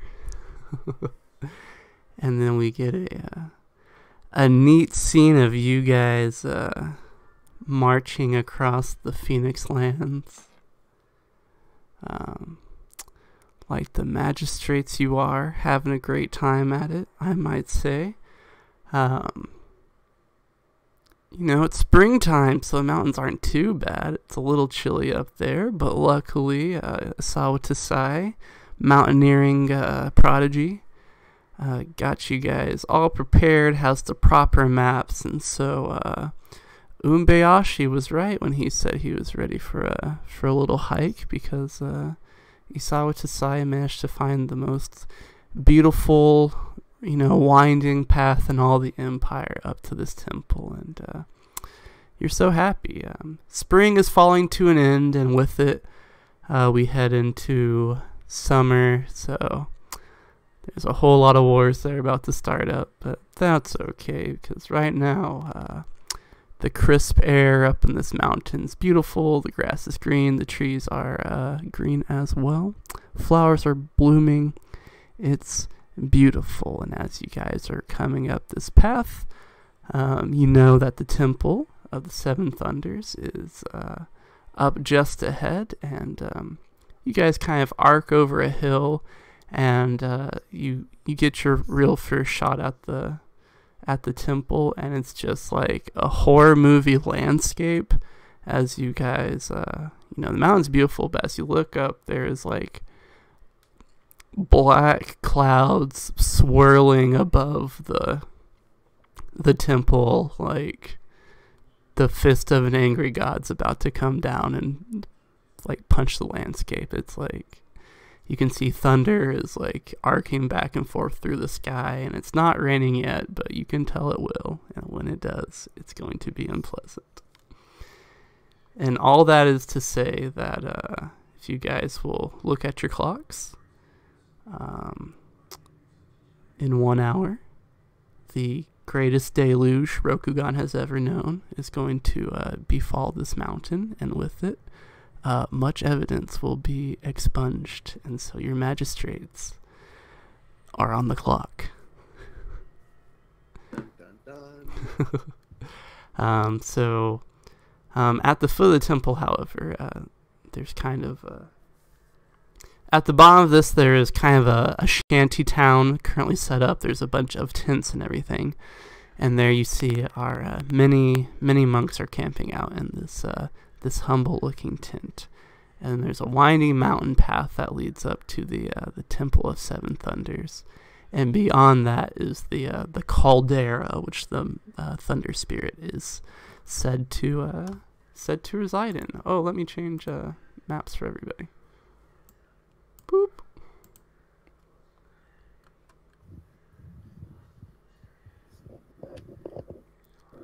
Quote unquote maps. So there you guys have it. How would you like to proceed? Well, first things first, we're magistrates in a foreign land. We need to go to the local magistrate or whoever's in charge and let them know exactly what we're doing here. This is still Phoenix Land. Oh, gotcha. I know the giant dragon maw I put on the map might have thrown you off.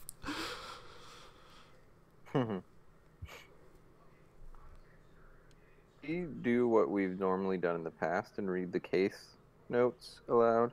Oh, yes, of course. Don't mind doing it. I have them right here. Shrine of the Seven Thunders in the northern provinces has reported a thunder spirit roosting near their temple. They claim that lightning struck the mountain, and its thunder has been crashing through the slopes for an entire week, along with the sounds of children's voices in the woods, has merited investigation. Sana Wo has also expressed interest in the phenomenon, and may be providing assistance. There's 2 updates. The first update said, as expected, monks of Asana Wo have flocked to the area and are preparing a ritual to commune with the spirit. Samurai was also spotted in the area. And then the final update, it says, the Shrine of the Seven Thunders sends a respectful request for mediation from the Phoeni-X clan. Complaint against the Temple of Asana Wo for the extended visitation of monks belonging to the order.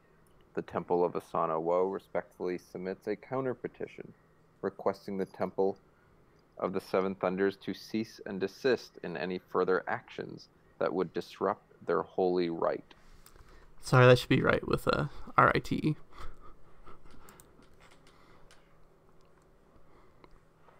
Okay. But yeah. So, would I be reading this correctly so the Shrine of the Seven Thunders, which I assume is what is pictured, swapped out, that is in Phoeni-X land, but the Temple of Asana Wo, is that in Dragonland? So what, it's not that I erroneously put the Temple of Asana Wo. Monks have like pilgrimaged here, and so on behalf of these monks, the main temple has lodged the complaint. But the main temple is often like Crablands. Oh, okay.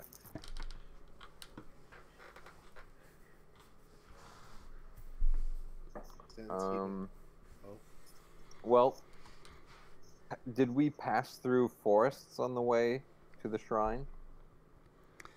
You did, but everything concerning the case was talking about behind the temple. There's a large volcanic caldera, and that's where the woods and the spirit are located.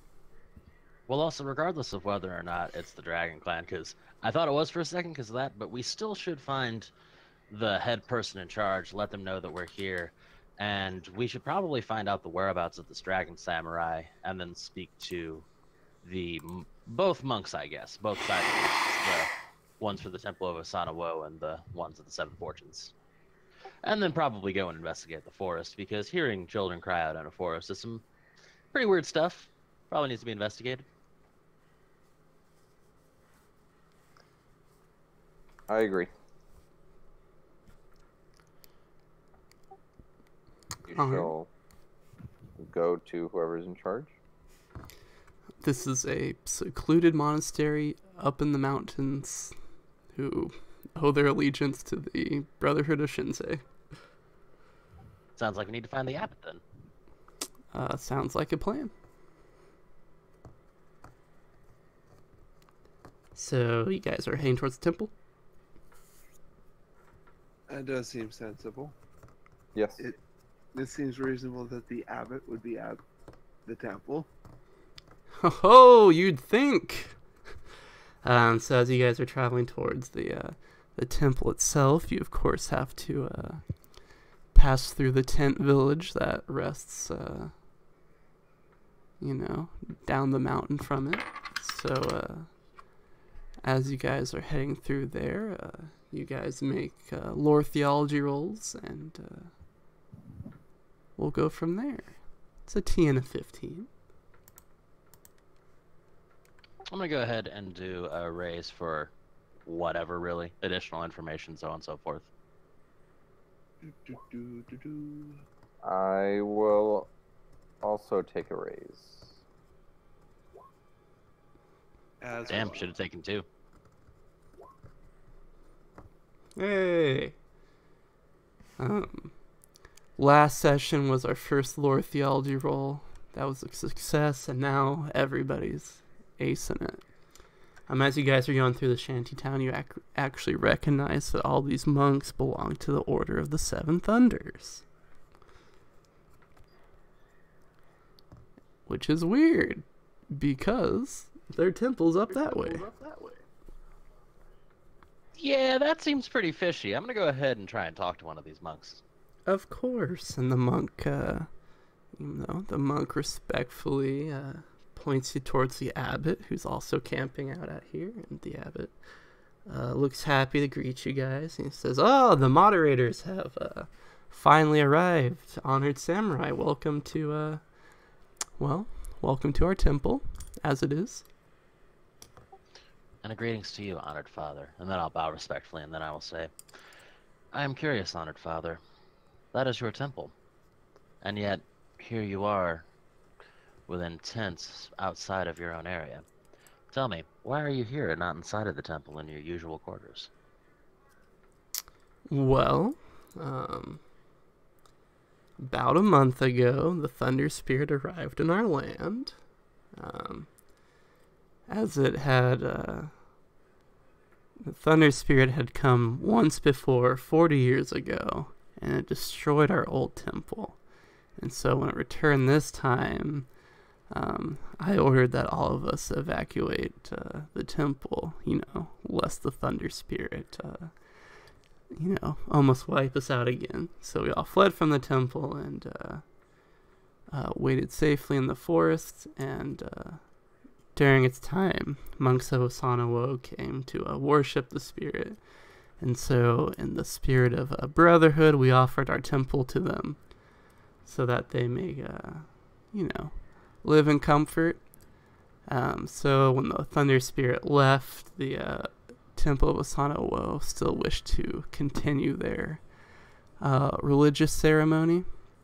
And unfortunately for us, that meant that keeping out anybody unworthy from the premises as well. So they've been quite stern in the fact that we're not allowed in our own temple until they complete their ritual. That is simply absurd and a clear violation of guest right. Yeah, that's what I say too.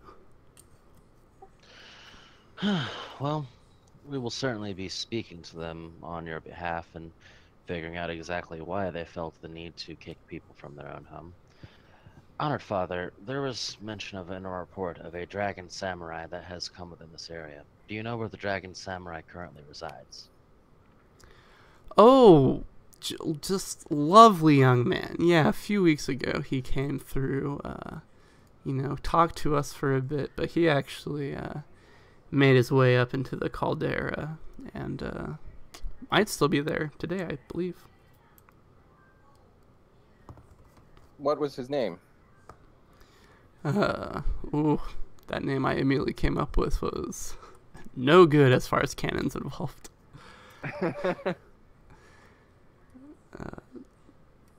Miramoto Fong.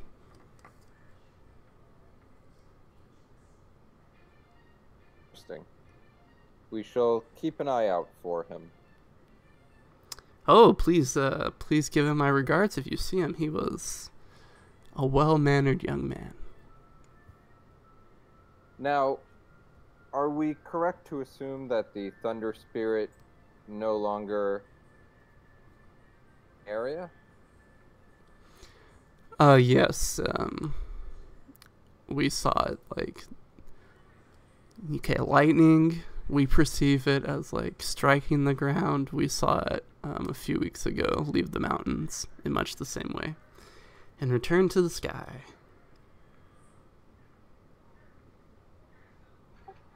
Did you happen to see where it returned to the sky so that we may see the area? The sky, yeah, it was in the caldera. Have voices, now that the Thunder Spirit has departed, still been heard? They seem to have In the departed caldera. with it.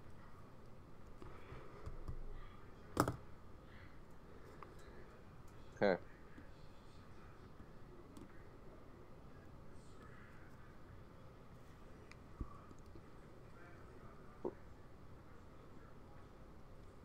You have called upon us as Phoeni-X magistrates simply to mediate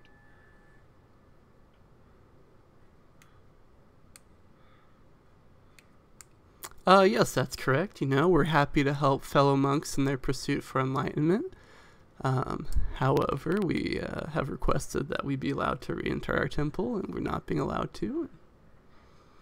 We're happy to continue to share the premises with them, but we just want to be in our holy spot again. What do you mean you are not being allowed to enter your temple? Are they physically preventing you from entering? Yes. They are Sohi, and tragically we are just monks. You cut out there. Could you repeat that? They're Sohi, and we're just, fans of theology. Do you have anything else to add? Talk to the monks of Asana Woe hiding in the temple.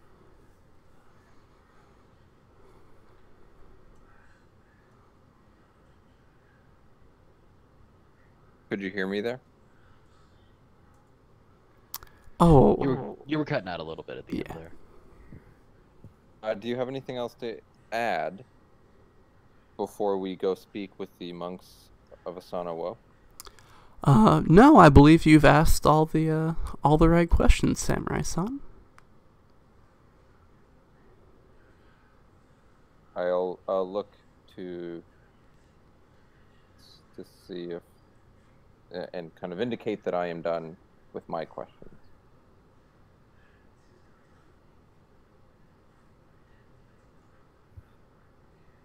I have no additional questions either. I figure we need to go talk to these monks at the Temple of Asana Woe.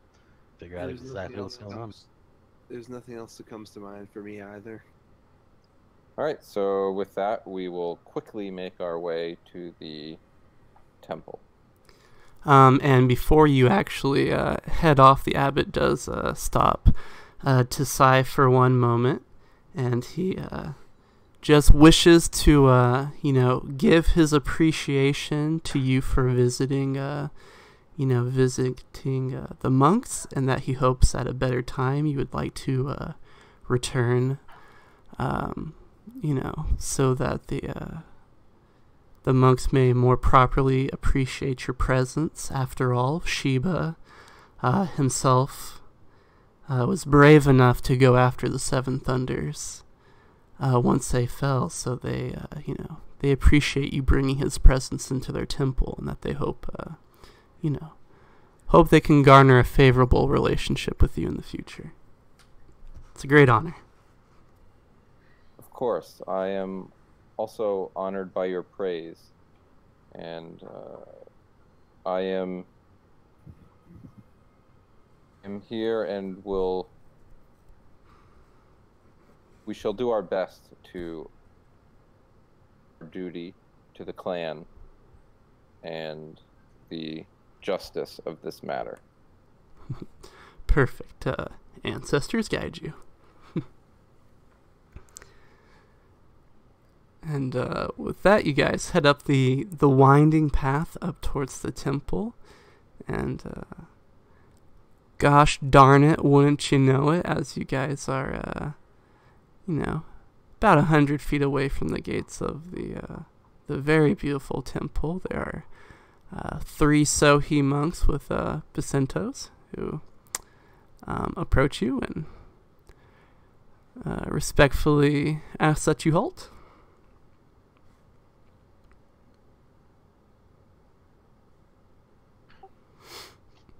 What is the meaning of this? Greetings, Samurai Son. We've been, appraised of your arrival, and the abbot will be happy to meet with you shortly. However, for the moment, this premises is currently holy to Osana Wo, and we are performing one of his holy rites, and so we cannot allow, no offense, but people we perceive to be unworthy onto the premises. So, hey, you have a good deal of courage within you. I can see it with the way that you speak to magistrates of the Phoenix lands. More so, I can see that you also have some interesting ideas about what a person can do within the homes of another. We will speak to the abbot, and we will speak to them immediately. You will go and you will find them, and you will bring them to us. There will be no delay as you do this, because this is a matter of importance that we see him right away.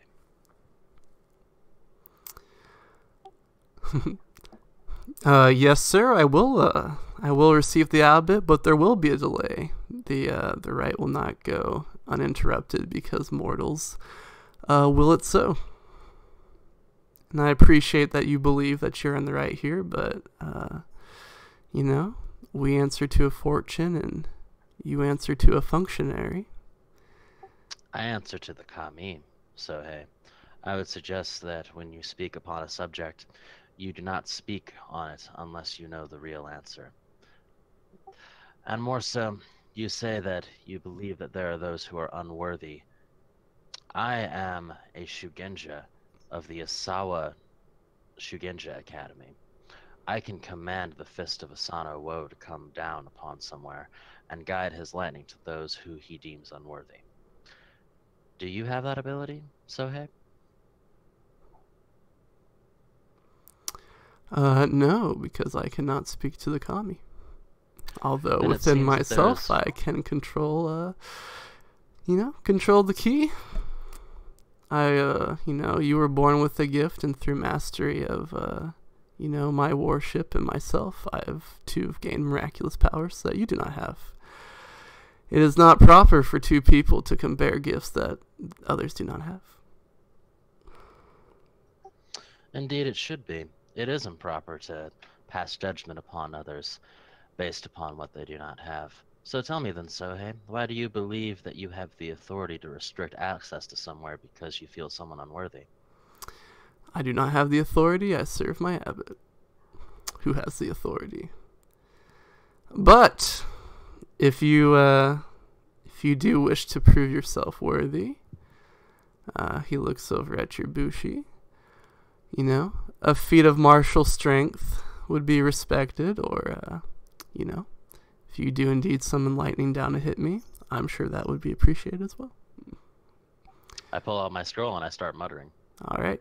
He takes a firm stance.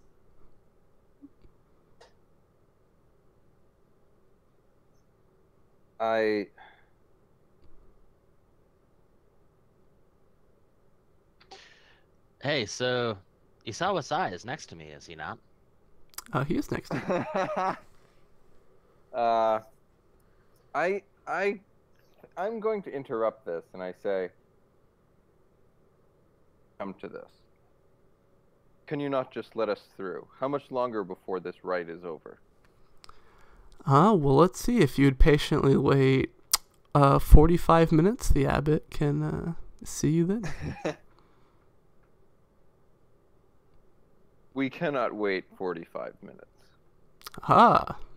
Then the feat of strength it is. Or the lightning. Since Sawasai is within 30 feet of me, hey Sawasai, do you designate Yeah. me as your target? Yes, I at that I just kind of look to you and I nod, and I Given that I have so that Sawasai's beautiful gaze upon me, and I get a free raise for fire spells, and this is only a level 1 spell, I actually have a TN of 0 to cast this. So I believe 20 is higher than 0. You know, of our understanding of numbers. Yeah. And yeah, as Asawa-san finishes the words, he uses his right hand to reach up into the air, his hand open, before he closes his fist and brings it down, and with it, a strike of lightning directly upon the Sohei. And hey, with 17 damage, he is nicked. Yeah, so the lightning bolt flies down from the sky very easily as you know, Asano-O's on his way anyway. Strikes this man where he stands. You know, he takes on a firm stance and he screams very joyously as lightning shoots through him. And his It would seem that the fortune that you worship does not favor you as highly as you imagine, Sohei. And yet I live. And he, you know, he steps aside, and his two buddies step aside as well, and they say, "All right, Sano-O has seen you worthy to enter his holy site, so you may proceed." I'll lead the way. I'll follow behind, tucking the scroll back into my scroll satchel. Also, who would have known that being able to summon lightning would be such a powerful social tool? As you guys walk off, Umbayashi's like, "Hey, I'm sorry about them. They're just, I gotta go." Catches up with you guys. All right. So you guys pass through the, you know, the abbot's out in the caldera, you know, performing the rite. But as you guys, would you guys like to trek around this temple while, you know, before you head over there? That does seem like a sensible thing to do. Sure. It does seem sensible as well. I'm going to go ahead and investigate the surrounding area. Anything that seems like it would be out of order for a monk of the Seven Temples. Any writings, any, you know, anything that looks out of order, essentially. Any scrolls made out of human flesh? Yeah, that would be pretty. That would be a big one, I'd say.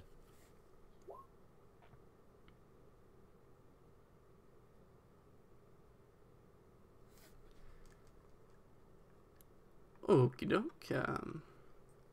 Are you gonna get in on that action, kid? Yeah, I should do that as well, even though my investigation is not particularly great. Well, neither is mine.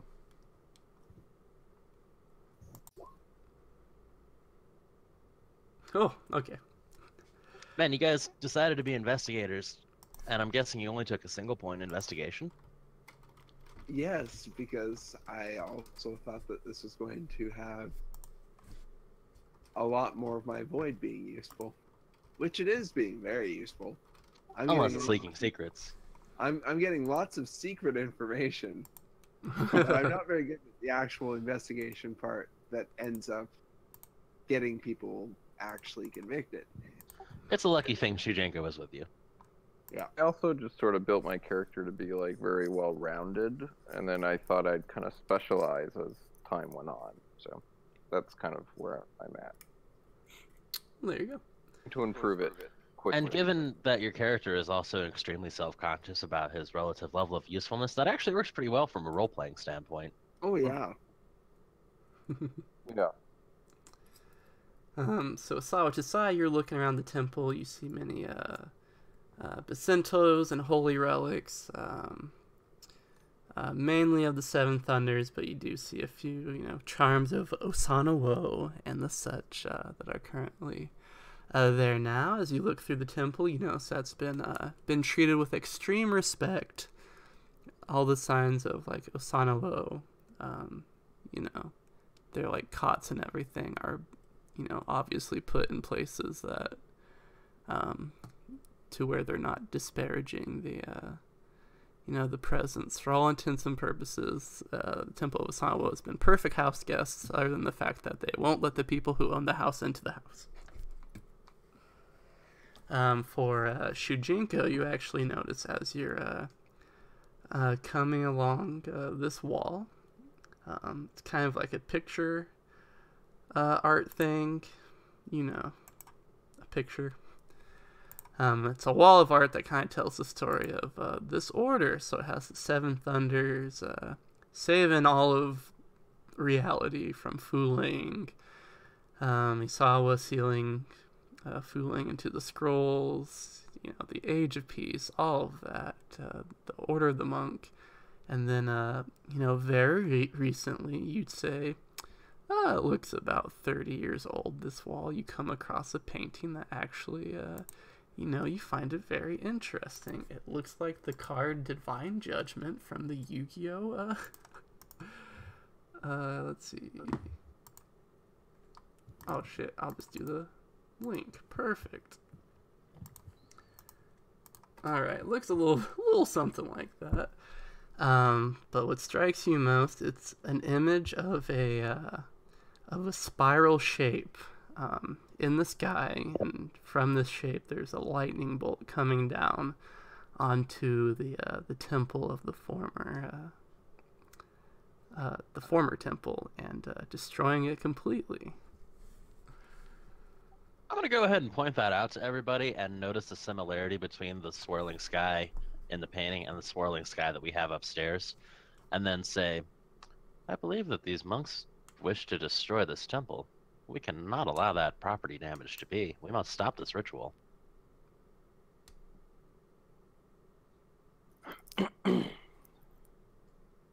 Well, then let's quickly move to where the ritual is being performed. The caldera. Yep. I like the use of the word quickly. Ken, will you make a intelligence roll for me? Just straight intelligence? Straight intelligence. Oh, this isn't gonna go well. You should roll void. Void, buddy. Ah, you didn't. Oh, that's bad. All right, Yep, so we're in the bad. caldera. As you're walking, you'll notice that there's a kind of the all around everything's very beautiful and green, but actually in this caldera area, the grass has turned a brown color. If you look down to examine the ground, you'll notice it hasn't been salted, because that's like a heresy to the Empress, and anybody that salts the ground is like robbing from the Empress herself. However, there is like some compound that breaks down quickly, but it does like drain all the moisture out of plants for a little bit. And that's currently like been spread over the field of this caldera. Some sort of desiccant. Yes. And also in this caldera, in various groups around the thing, there's about 150 Osano Osohi and other monks who are chanting, performing ritual combat, and lighting incense, doing their thing, making this place very welcoming to the Great Thunderer. I'd like to roll I think it would maybe be a theology roll to see if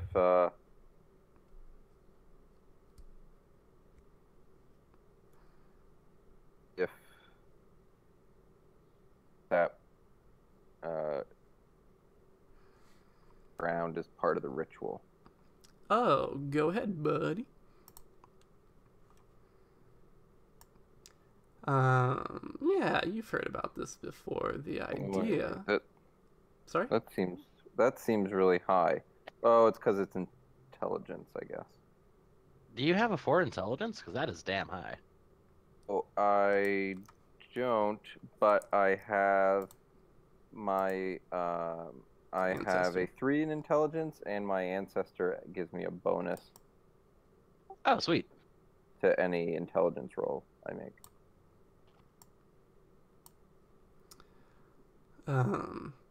Yeah, you've heard, you know what they're doing. The idea is Osana Woes, the god of fire and thunder. So ideally, lightning will hit the ground and set the ground on fire. That doesn't sound like this is a very good place to be standing right now. I relay that information. And you will notice that there's been a common practice in Rokugan to prevent field fires is that around a building for several meters, they'll burn all the grass away so it won't catch fire. You'll notice that the same procedure has been done to the grass surrounding the temple.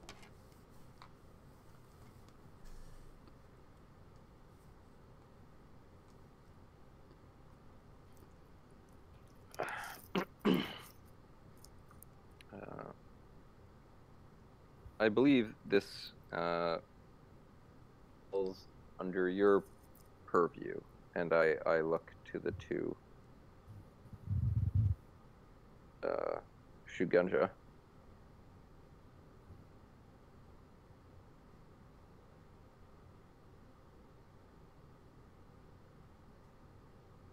You say there's about 150 of them here, yeah? Yeah. That's a bit too many to strike with the Fist of Osana Woe at once, so... I do have a We're all out of options. I do have a terrible, terrible idea. Any idea is better than none. Let's hear it. Listening? If we need to disrupt the ritual at some point, we could simply set the grass on fire prematurely.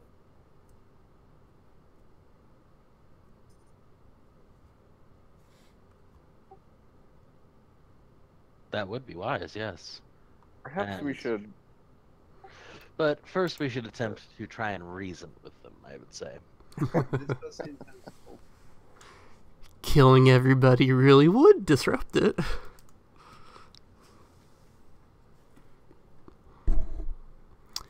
Yeah, the head abbot is not hard to find. It's a, 7 foot tall, white-haired, or she would have white hair if she had hair, but it's shaved. Monk S, a female abbot of Osana Woe, very rare, but it's about time. She's in the center of the caldera, doing her thing, giving praise to Osana Woe. Shirt ripped off, just bulging muscles, just shouting praises to the sky as, the sky thunders happily. I think I'll at that kind of like lead the way, I assume, through like the many followers to her. And I'll try to move in like a showy way. And as I approach her, I demand that you put a stop to this at once. Oh, greetings, Samurai Son. Have you had your rice today?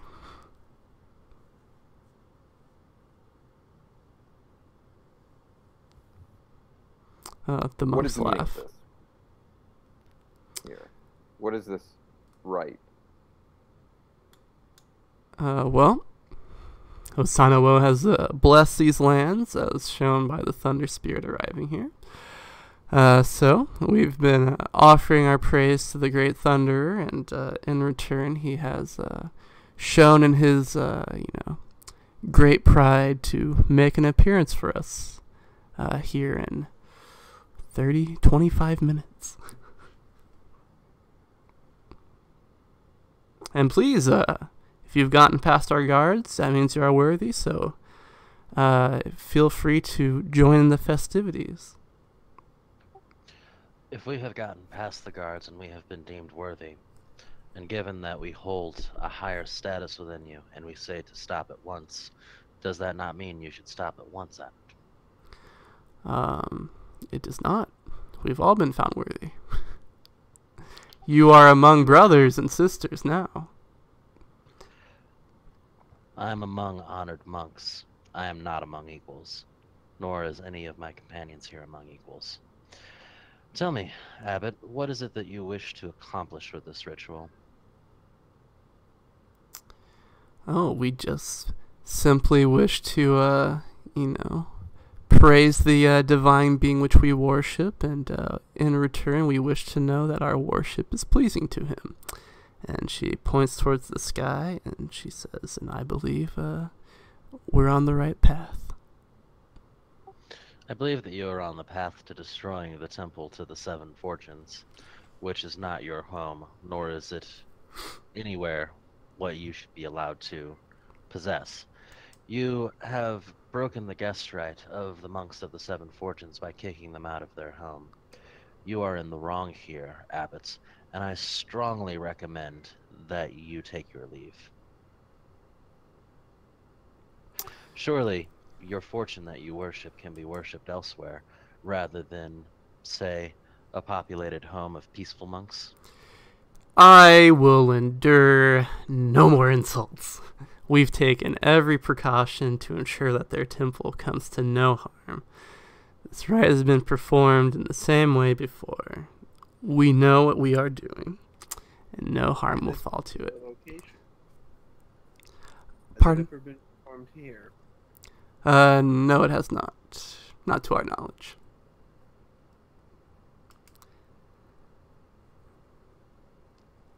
The Great Thunderer prefers plains and open areas, so he does not usually deem mountains, for his presence, but we go where he wills us. Tell me, what is your evidence that there is in fact a thunder spirit that has come here? Well, the monks of the Seven Thunders themselves have said as much. Can you show me the location where this thunder spirit first manifested itself? Oh, I'd be happy to.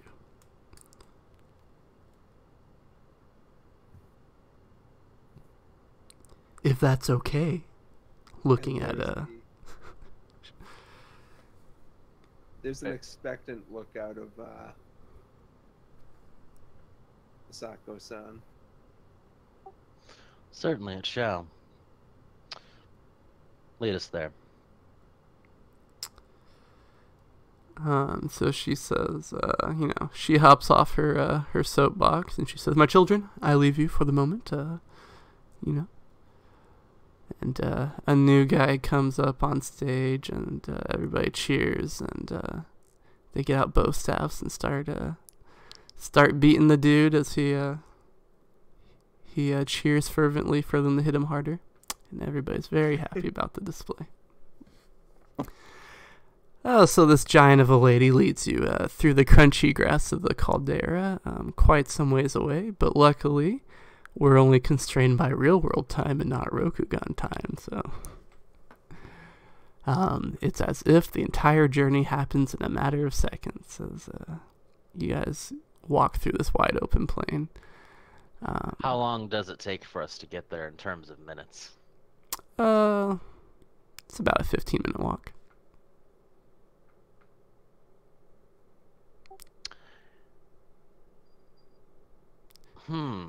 Okay. Yeah, I'll go along. It's an exploded volcano, so, it's big. So, this is the forest area, you guys would say, as you guys enter the woods. Eventually, she stops and she says, "This is the area." And you'll notice that in this area there is indeed, it's a clearing.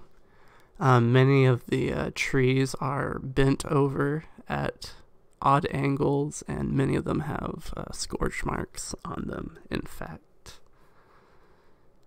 And, she sits patiently under a tree as you guys inspect the area. Really quickly, did I see the samurai? Samurai among the followers? You saw no dragon samurai among the followers. Okay. But you're free to ask her about it if you'd like.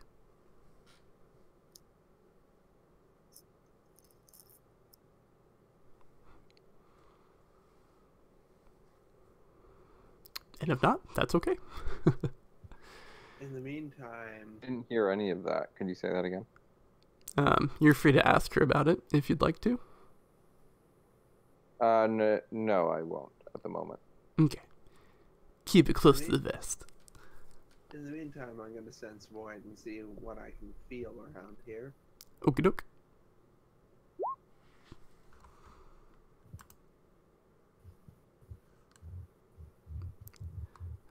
Do. Everything seems copacetic. No signs of thinness or of whatchamacallit, nothingness. Well, it's worth noting I can also feel anything spirit, like spirit creatures. Aha! It is worth noting. However,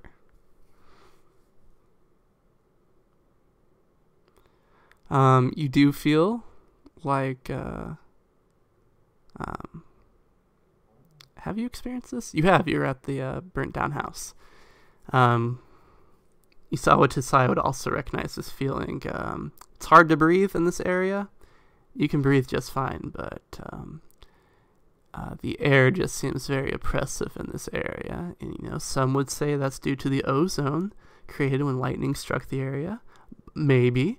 But Asako Hiroshi kind of recognizes that the elements are a little thin here, a little sparse. They've kind of been dispersed in a much more intense way than they were at the burnt down house. That is not normal. Isawa-san, does this feel like the house? The medicine home?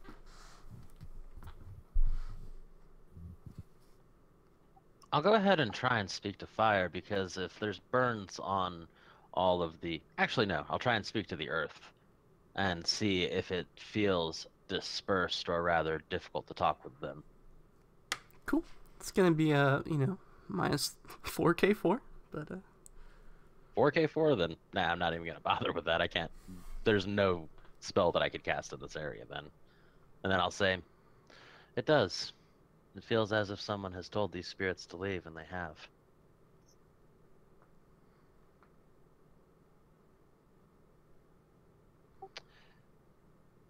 I'm going to see whether there's any precedent for that being the case with Osano Wo.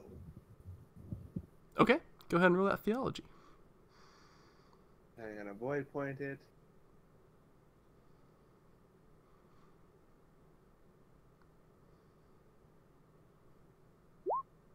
Oh, that's a... God, I can't theology today. Our monk. You should really let me do the theology rolls. But, ooey. Let's see here. Can I do a lore everything to see if there is other means of silencing the spirits besides, say, a Shugenja? Are there any, rites or something that could cause them to go away that don't involve speaking to the kami directly? Yeah, go ahead. And if our Bush you'd like to make an investigation roll, you may. You actually get a 1K1 bonus to this because you're actually a little bit tuned to it. With a 16, I believe Maho has a spell that can make Kami run away. I might have a relevant lore to that. Oh, please. If you recall. Oh, yes, of course. And I will void point this as well. I can go fast and loose with void points because I just have so many. Here we go. Oh, for fuck's sake. Yeah, you're pretty sure it's Maho. It couldn't be anything else. You saw what to say while these guys are, navel gazing about the elements and other such bullshit. Oh my god, I'm breaking my own rule. That's the second time I've cursed. You're on roll. I did it too. My apologies to anybody who's watching my stream. The virgin ears. Nope, You're it's just rubbed me. them all, man. Okay, so you're, you get bored and you're kind of looking around the area, and you see, you're kind of like, that kind of looks like, and you go over to it, to this tree, and it's peppered in some sort of way, and it looks very familiar. Then you have a flashback to 2 weeks ago, when an iron ball was propelled through the air and into your stomach. And then as you look at these trees who have this like peppering on them, you realize it's the exact same thing. And these trees are like filled with metal like ball bearings that have been shot into them. Desai will gasp audibly. Isawa-san, what is it?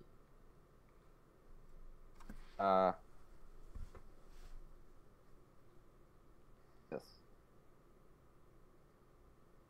Do a Gaijin powder. One of the metal.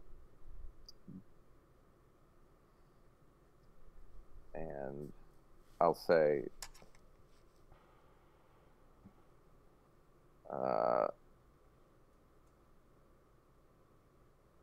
one has used powder or Gaijin pepper, right? Yes, guys with pepper. Yeah.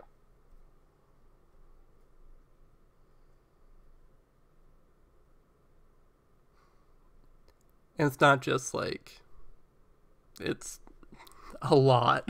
These trees are just like mangled with them. Not that you're paying attention to it.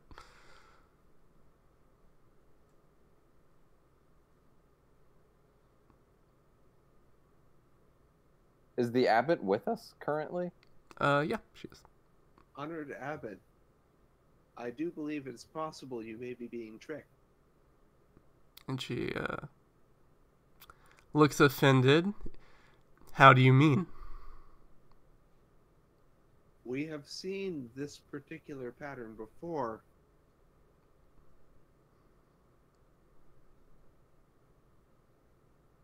And I believe a great heresy has been used against you to try and bid you do its will. I'm not saying that your order is heretical, I will note. It's that some heresy is being used to trick you.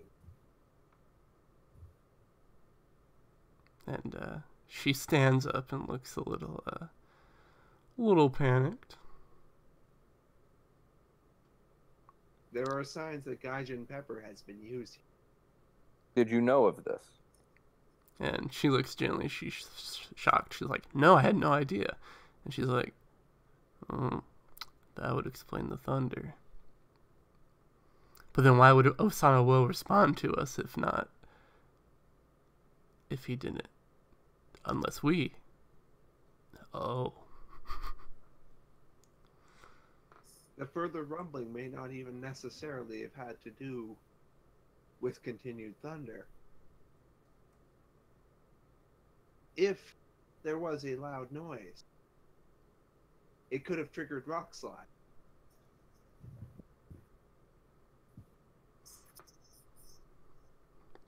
It's true.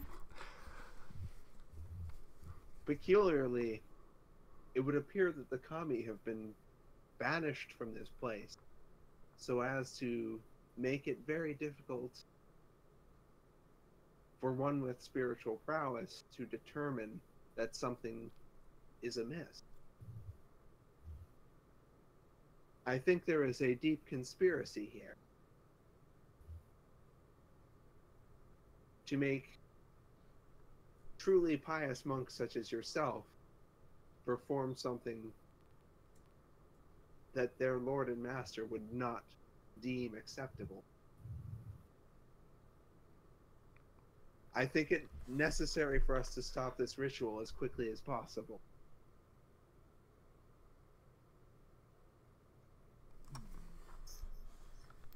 I agree. It would seem there are some nefarious means at work here. She says, but it's already on its way. Anything further is, all we can do now is slow down Asanawo's approach, but he will, it's begun. He will visit the mountain one way or another. Is there a means to change precisely where he arrives? I'm afraid if there is, it is not within my knowledge as his worshipper.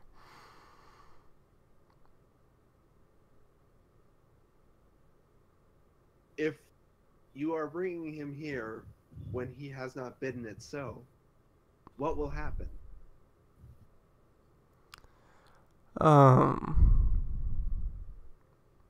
Well, if he has not bidden it so, then he comes here, strictly on the backs of how pleased he is with our praises, so he should not be too upset. For him. I'm going to go off now. I'm going to see if we can slow down his approach. I can get you maybe, 15 extra minutes, but after that I would vacate the caldera very quickly. What of the monks that are not permitted in the temple presently? Considering the falsehood that has occurred, could we not enlist their aid in slowing this down? Well, if we were summoning the spirits of the Seven Thunders, I think they would come in handy.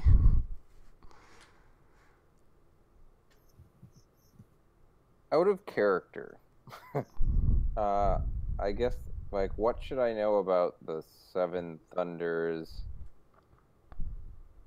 What should I know about Asanawo?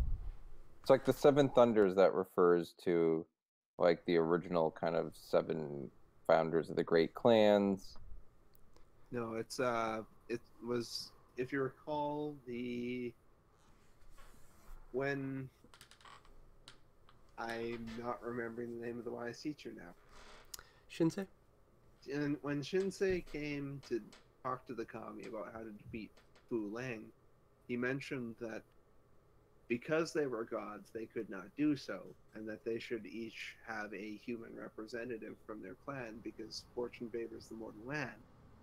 And they are the ones who went and actually went about defeating Fu Lang.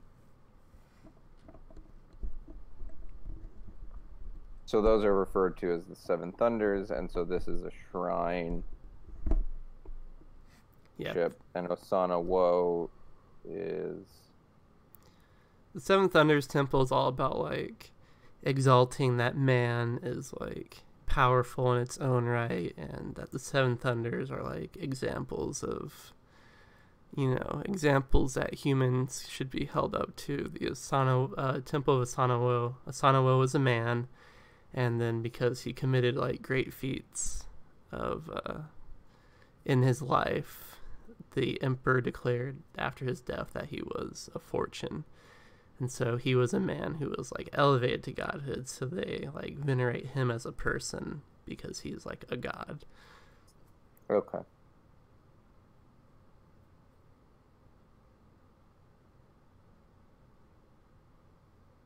Okay. I will ask the abbot,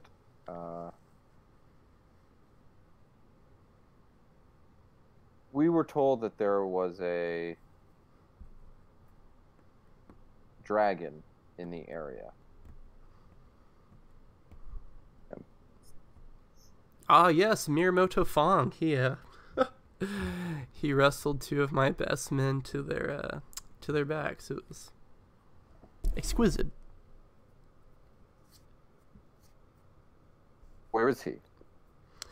I believe he said he took a little interest in our rite and went to visit the old temple. He actually came here to investigate, and then he headed to the old temple and left some time ago after that. Is it possible that... When precisely did this matter? Relative to the events in the Caldera? Let's see, I'd say about 2 weeks ago he was active in the area. And when did the Thunder Spirit... A month ago. Afterward?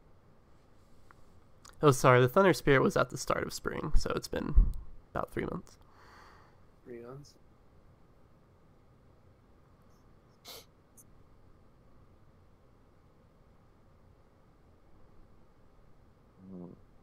All right, well, we shall enlist the help then of monks of the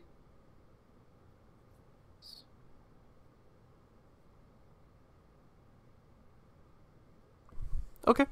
So the abbot heads out, and together they pray for Osana Wo to slow his approach onto the mountain. So you guys, with 3 minutes to spare, you squeak out a little bit more time for you guys to investigate. But Did my investigation roll find out anything else other than like the Gaijin pepper? Like, could I tell how long ago?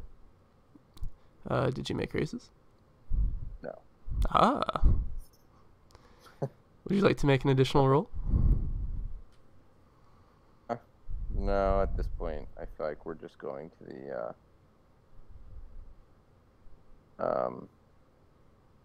not at this point. Okay. What's the next course of action? So I believe we go speak with the monks of the Seven Fortunes.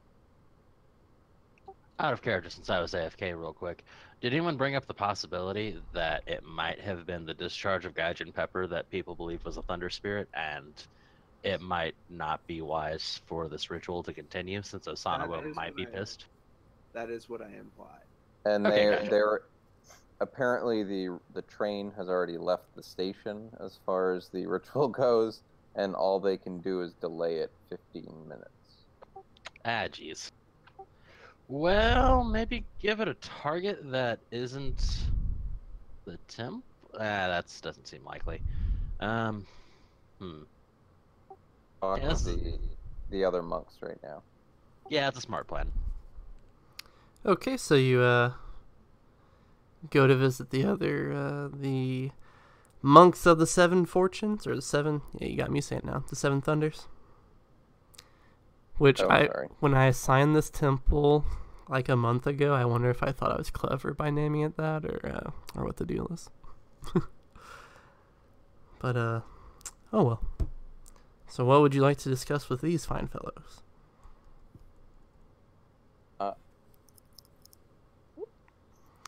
The abbot approaches you and he says, "Oh, good to see you again, honorable samurais. Have you, come to a resolution for the dispute?" Not yet. We have some grim news. The monks of Asana Wo are completed a rite that is sending Thunder Spirit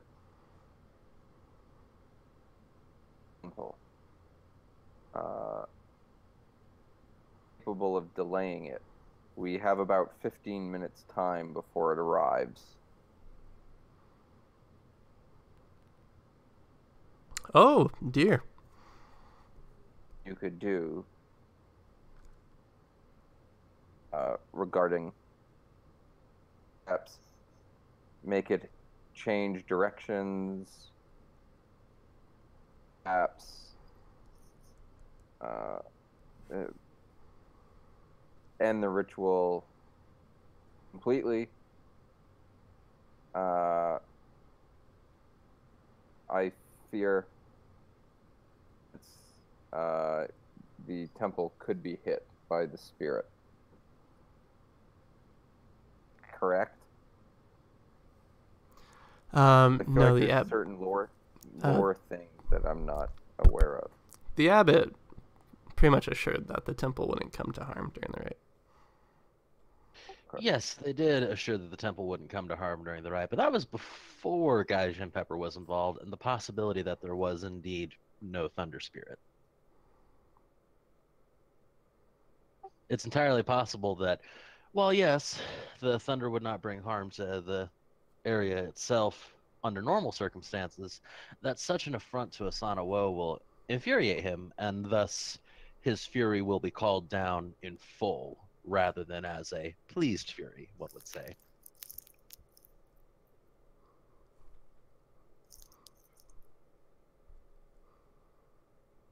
Tell me, the image in the temple,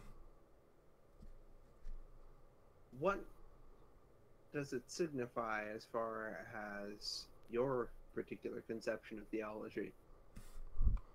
Ooh, I like the way you phrased that.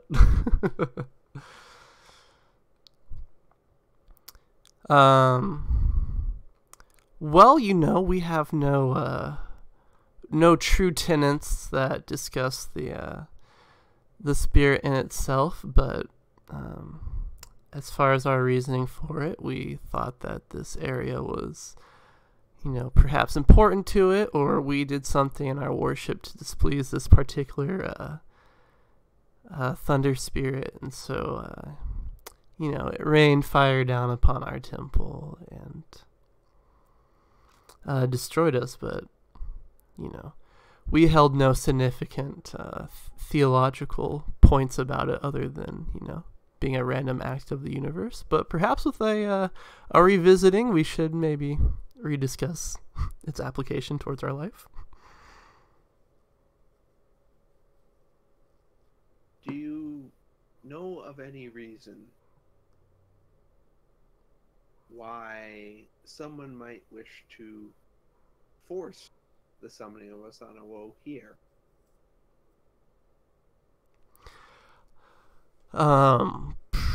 To worship him, certainly. Perhaps if there was something that they wish to hide, perhaps they would. He does tend to make a mess of things, so perhaps they're wishing to bury something, if that's a possibility.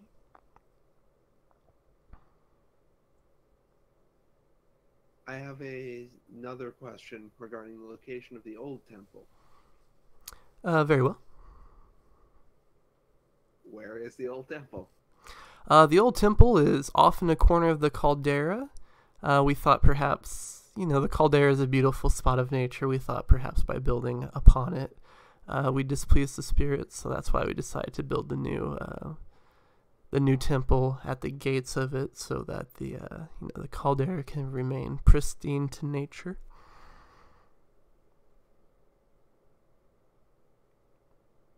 Gentlemen, I believe we likely need to take a look at this old temple.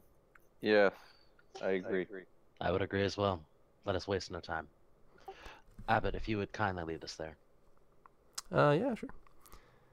As you guys... And I would probably also say to the other monks to make their way as far up towards the new temple as the monks will allow them to go. Okie dokie. As you guys... I've also mentioned that should we be unsuccessful, it might be wise to locate a source of water and create a timely line in case we must quench flame. And you guys beat rubber to the old temple, and it is Isawa make a just intelligence roll with a 1k1 bonus, please. As you approach the ruins of the old temple, it looked like it was a divine place of worship, but now it's a little more than a hulk of its former self as the high stone arches have been destroyed. Isawa Tasai, you remember, you have a grandfather, as I recall, as everyone does.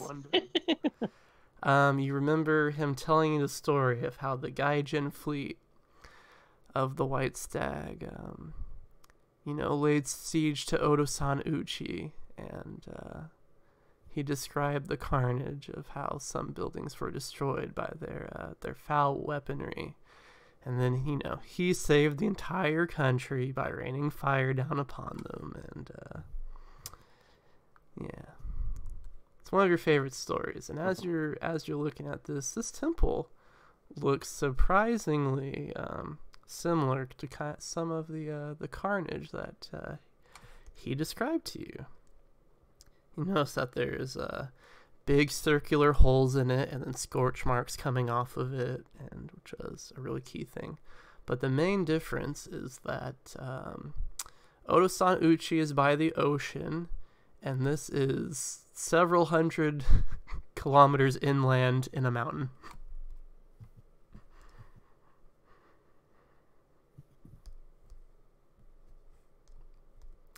So I tell them that I think this destruction is truly the work of Gaijin Pepper. Maybe like rattle off some details, like see these scorch marks here, or I don't know, stuff like that. Look at this cannonball. Yeah. Indeed, Asawa-san. It also leads credence to the theory that there is no such thing as coincidence in Office 34. And would you guys make a investigation roll for me? Certainly. What's the TN? Let's see. It's gonna be a TN of 15, and then there's some raises available if you'd like. I'm maxed out at 2 raises, so that is what I'm gonna do. And I'm gonna go ahead and spend my geisha powder void point on this. Yeah. I'm gonna spend a void point. No. I am terrible at investigating anything. Oh, I rolled lore instead, actually, but it's the same roll. No way. No, it's worse. Oh, my 2 raises. Look at that success. Alrighty, so you notice that just a little bit off of the temple where its wreckage is, there is a what one would describe as a big hole in the ground.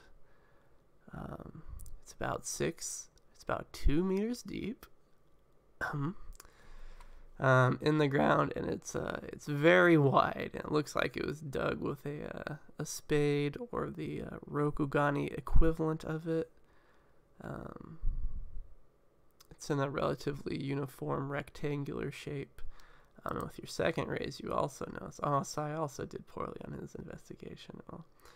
You also notice that on the other side of the temple, there are several different locations that have had fires burning on them, like big fires. And you recognize that it's spread with not only ash from the fire, but also like fragments of bones and stuff.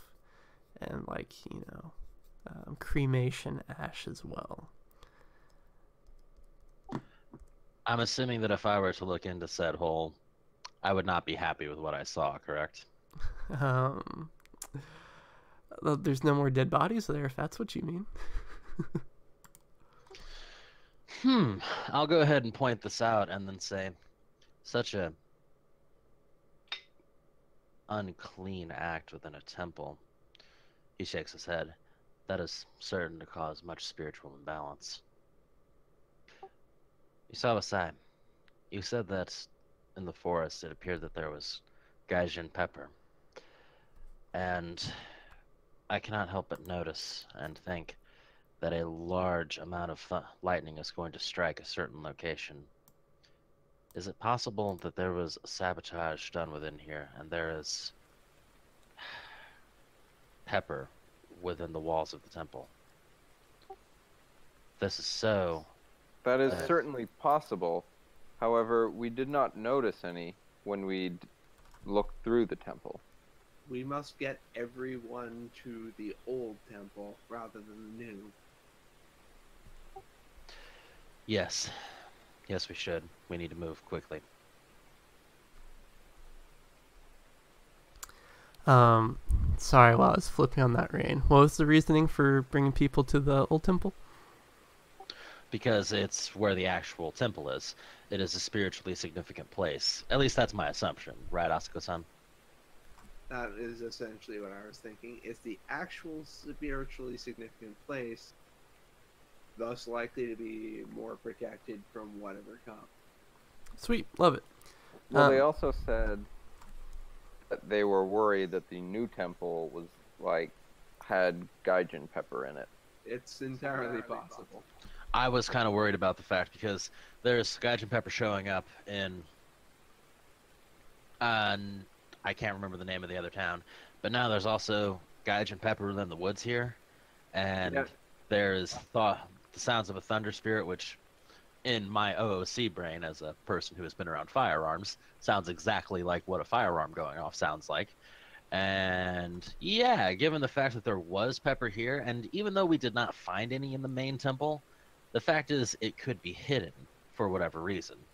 So, you know, being this far north and having the gaijin a little bit north of us, I'm feeling pretty paranoid. So let's move the thunder over, or the lightning over to the smaller temple, which likely doesn't have said anything in there, which is indeed a more spiritually significant place.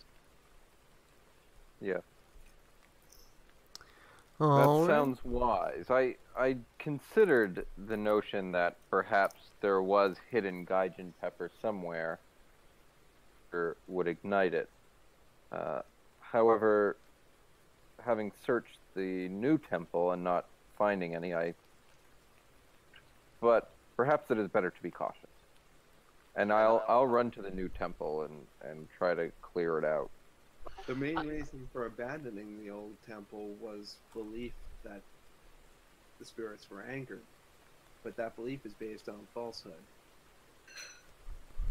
Okay.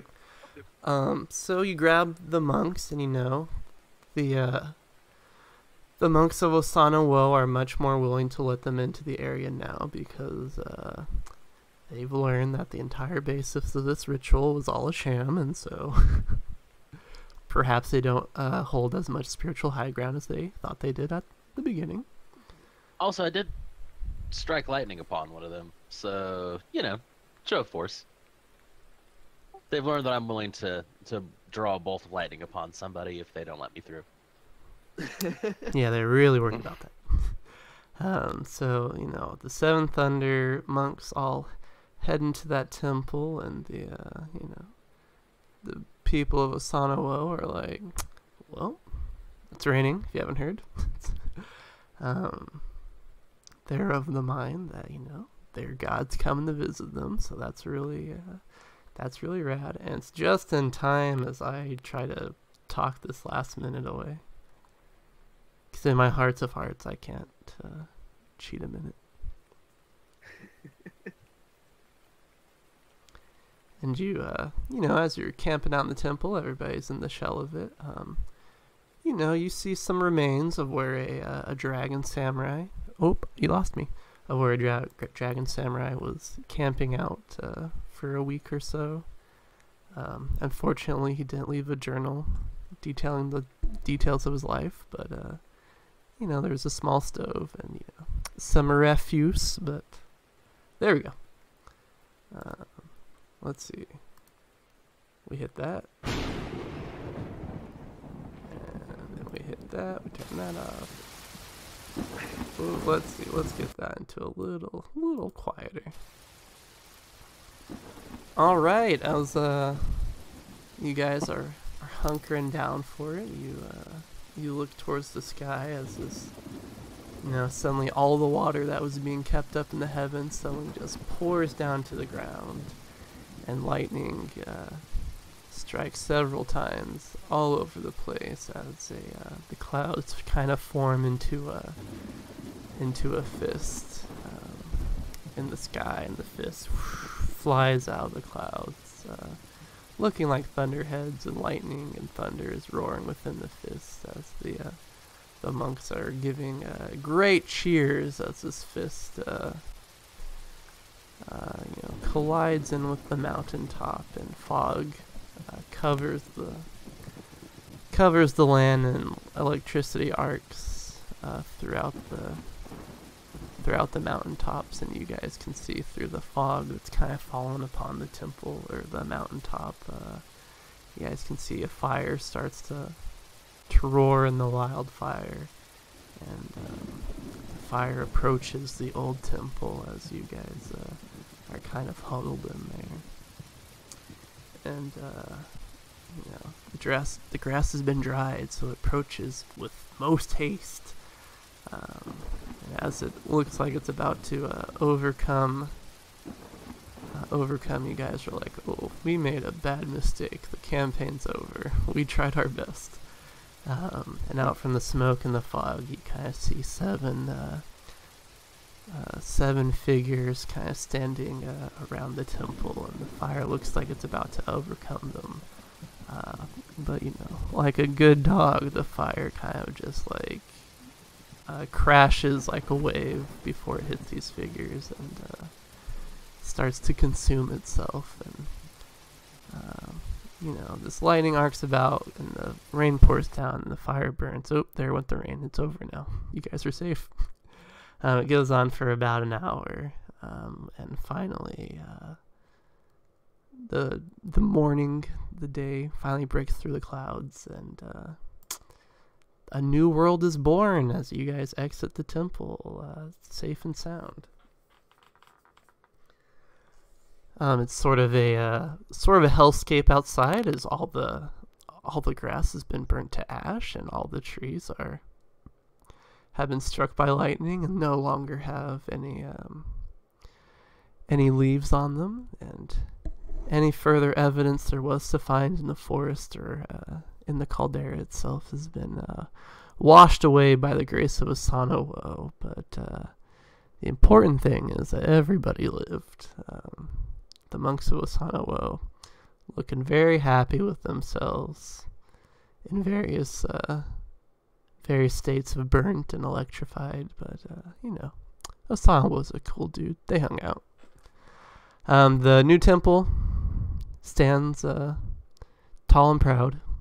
The precautions that the monks took held true, and the spiritual cleanliness of the old temple also held true, it would seem. Yeah.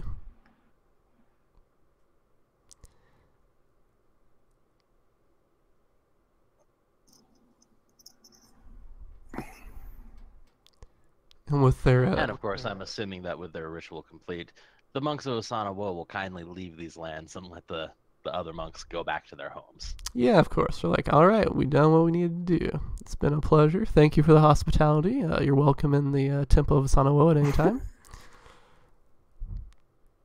And they clearly they should occupy it and then kick the Asana Wo monks out of their house. they never kicked anybody out. The monks left, and then they refused them to enter. Very different. Thank you for the hospitality, and they use air quotes to say that. Yeah. But yeah, they beat a hasty retreat as they feel it's best not to stick around.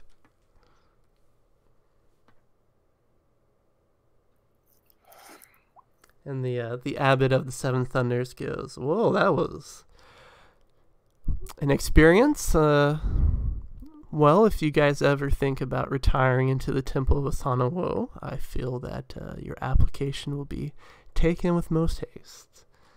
I'd like to say the same offer goes for my temple. Thank you for doing what you've done for us, and I hope you managed to find what you were looking for here as well." It seems that most of what we found was further question.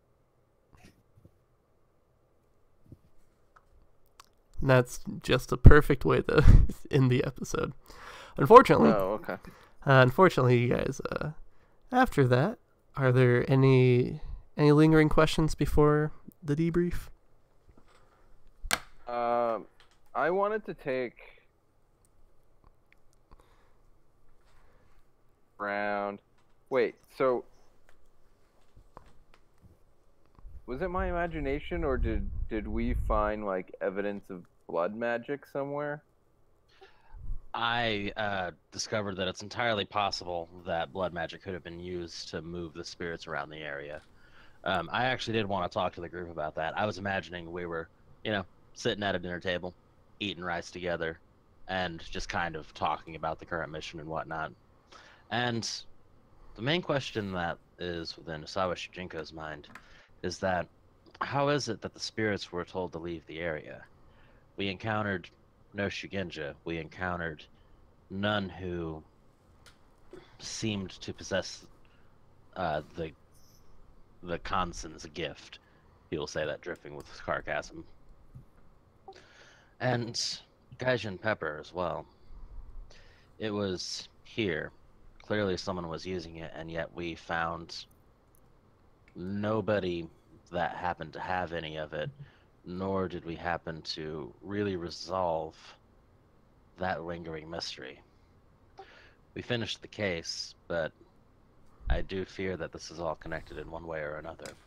There's too many coincidences here for it to be coincidence.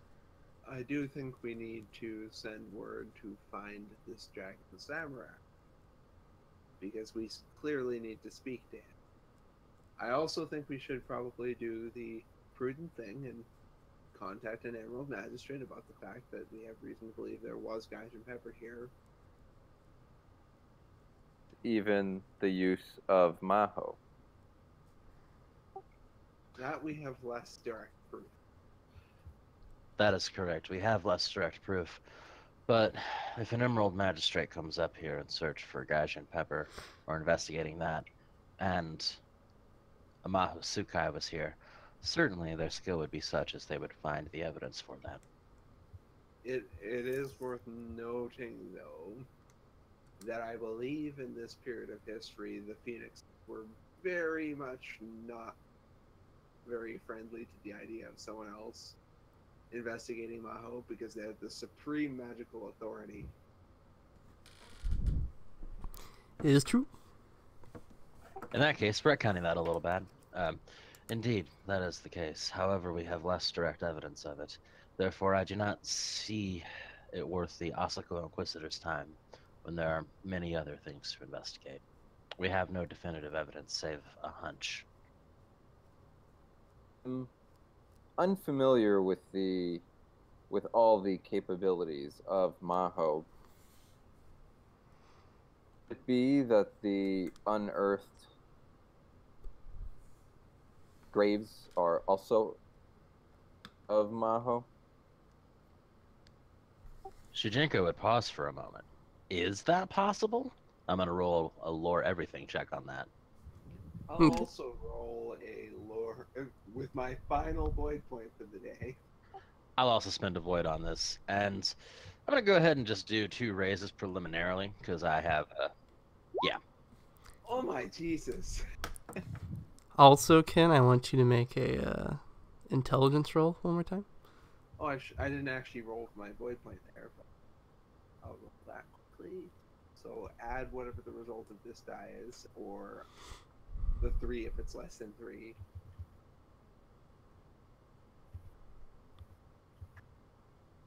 Which it is, so that's actually a 15.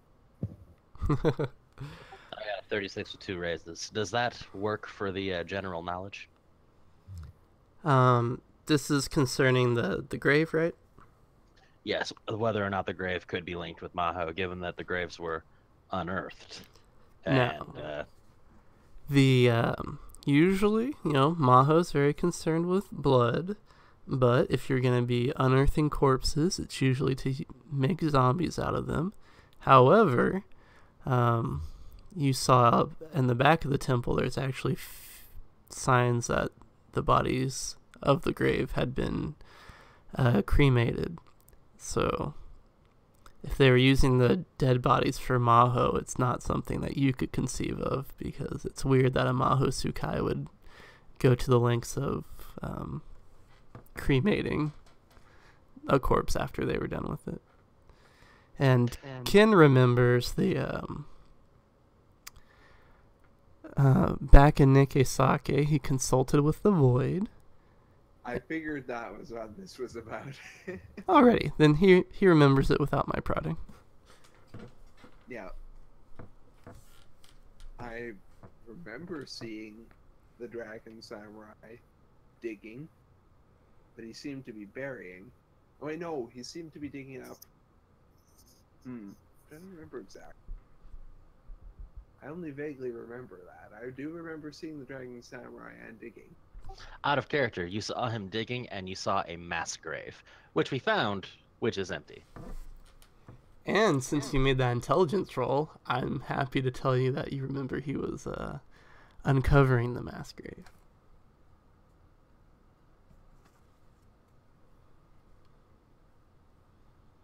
So he found the mass grave. So something bad happened here a long time ago. Perhaps construction of the old temple. And it would certainly seem that Gaijin pepper was used. Maybe those events are connected. I do think it is of absolute importance that we find this dragon. In Ken's vision, the corpses were recent corpses. Yeah. So they wouldn't be connected to the 40 years ago murder. Wait, there's a mass grave with recent corpses. That sounds fairly suspicious. Yeah.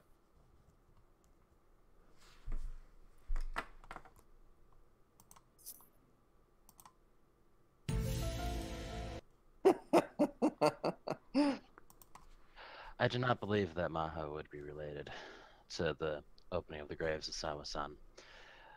If that were the case, they would not have been cremated. They would have been animated in a twisted mockery of life to kill. That said, it is not certain that Maho is not involved here. What killed the people? Could that not have been Maho? I suppose so. My main concern here is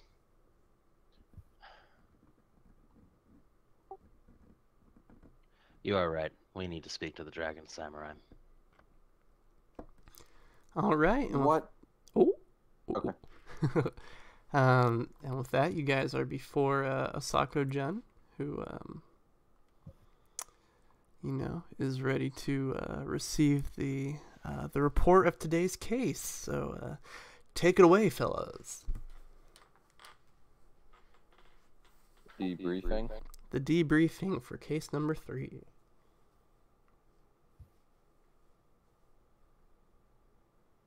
It is likely that there was never a thunder spirit to begin with, and that someone deliberately attempted to make it appear that there was one, specifically to bring the monks of Asano woe and possibly purge all evidence of what activity has happened.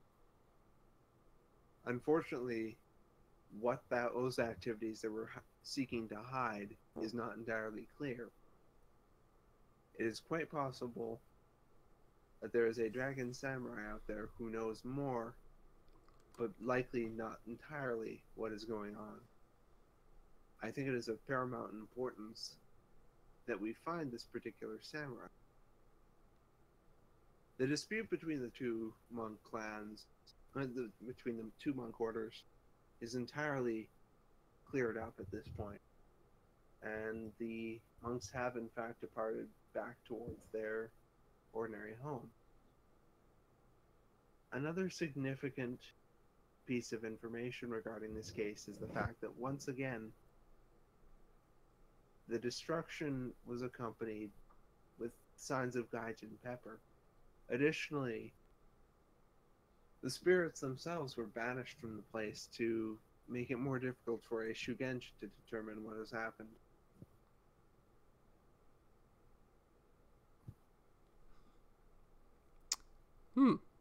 He looks very sternly at you.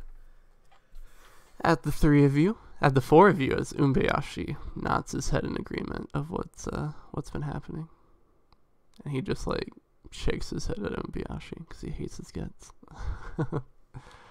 More gaijin pepper, that high in the mountains. That's dire news. Was there any sign of who was using the gaijin pepper? No sign, unfortunately. Asako-sama. We could not determine where the gaijin pepper may have come from.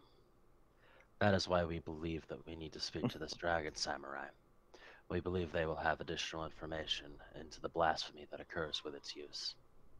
It is worth noting that we do not believe that anything untoward has been performed by this dragon samurai. If anything, he provided a proper burial to an unknown number of individuals who likely were killed in whatever foul play happened at this site. He nods his head. I'll send a letter to Kyuda Miyamoto immediately and see if we can request a visitation by this dragon samurai.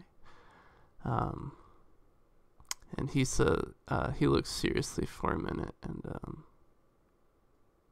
he says, "I can't believe there's no sign of who is using this powder. Another case of people disappearing into thin air." And Asako Hiroshi, when he says that, you kind of shake your head for a moment as you feel an itching at the back of your brain, and you remember something. You're in a shaky camera, and you see that Isawa Shujinko. Is that correct? Are you Nasawa? You are. Isawa, our Bushi being Asawa and our Asako being a Shugenja just really throws me off.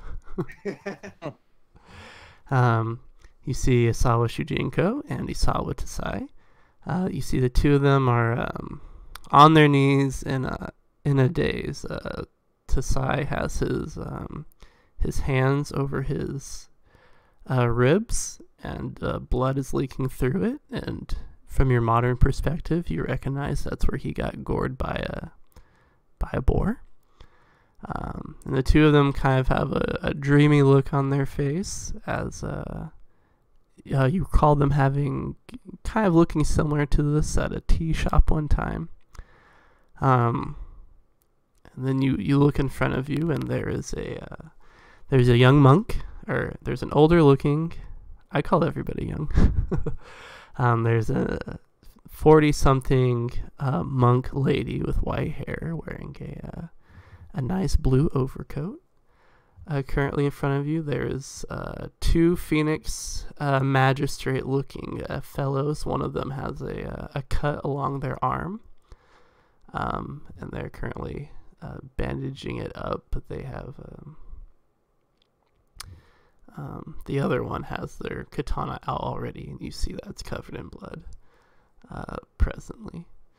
And but then also in front of you, there's a man in a black kimono. Again, it's the second time you've met this man. For some reason, you just really can't hold his face in your memory, even as you're remembering it for the first time. But he says, "Please sit," and you... as you remember, you get down to your knees along with your two compatriots, and he says, "All right, so here's what happened," and you hear him say everything word for word. He looks at Isawa Shujinko, and he word for word tells him what Isawa Shujinko said during his debrief, and then he looks at you, and he tells you word for word what you remember you saying during the debrief, and then he looks at Asawa Tasai, and he explains that Tasai's wound is not from a katana cut, but it's from being gored by a boar. And he says, and your memories of what happened at this location are now mine. He snaps his fingers, and you're back in the office as Asako-Jun rolls up his scroll and says, "All right, that'll be all for today. I'll get your new case to you as soon as I can." And the episode ends there, and everybody gets 5 XP. Yay. I'm also now rank 2. Hooray. Yeah. I must choose my new spells carefully.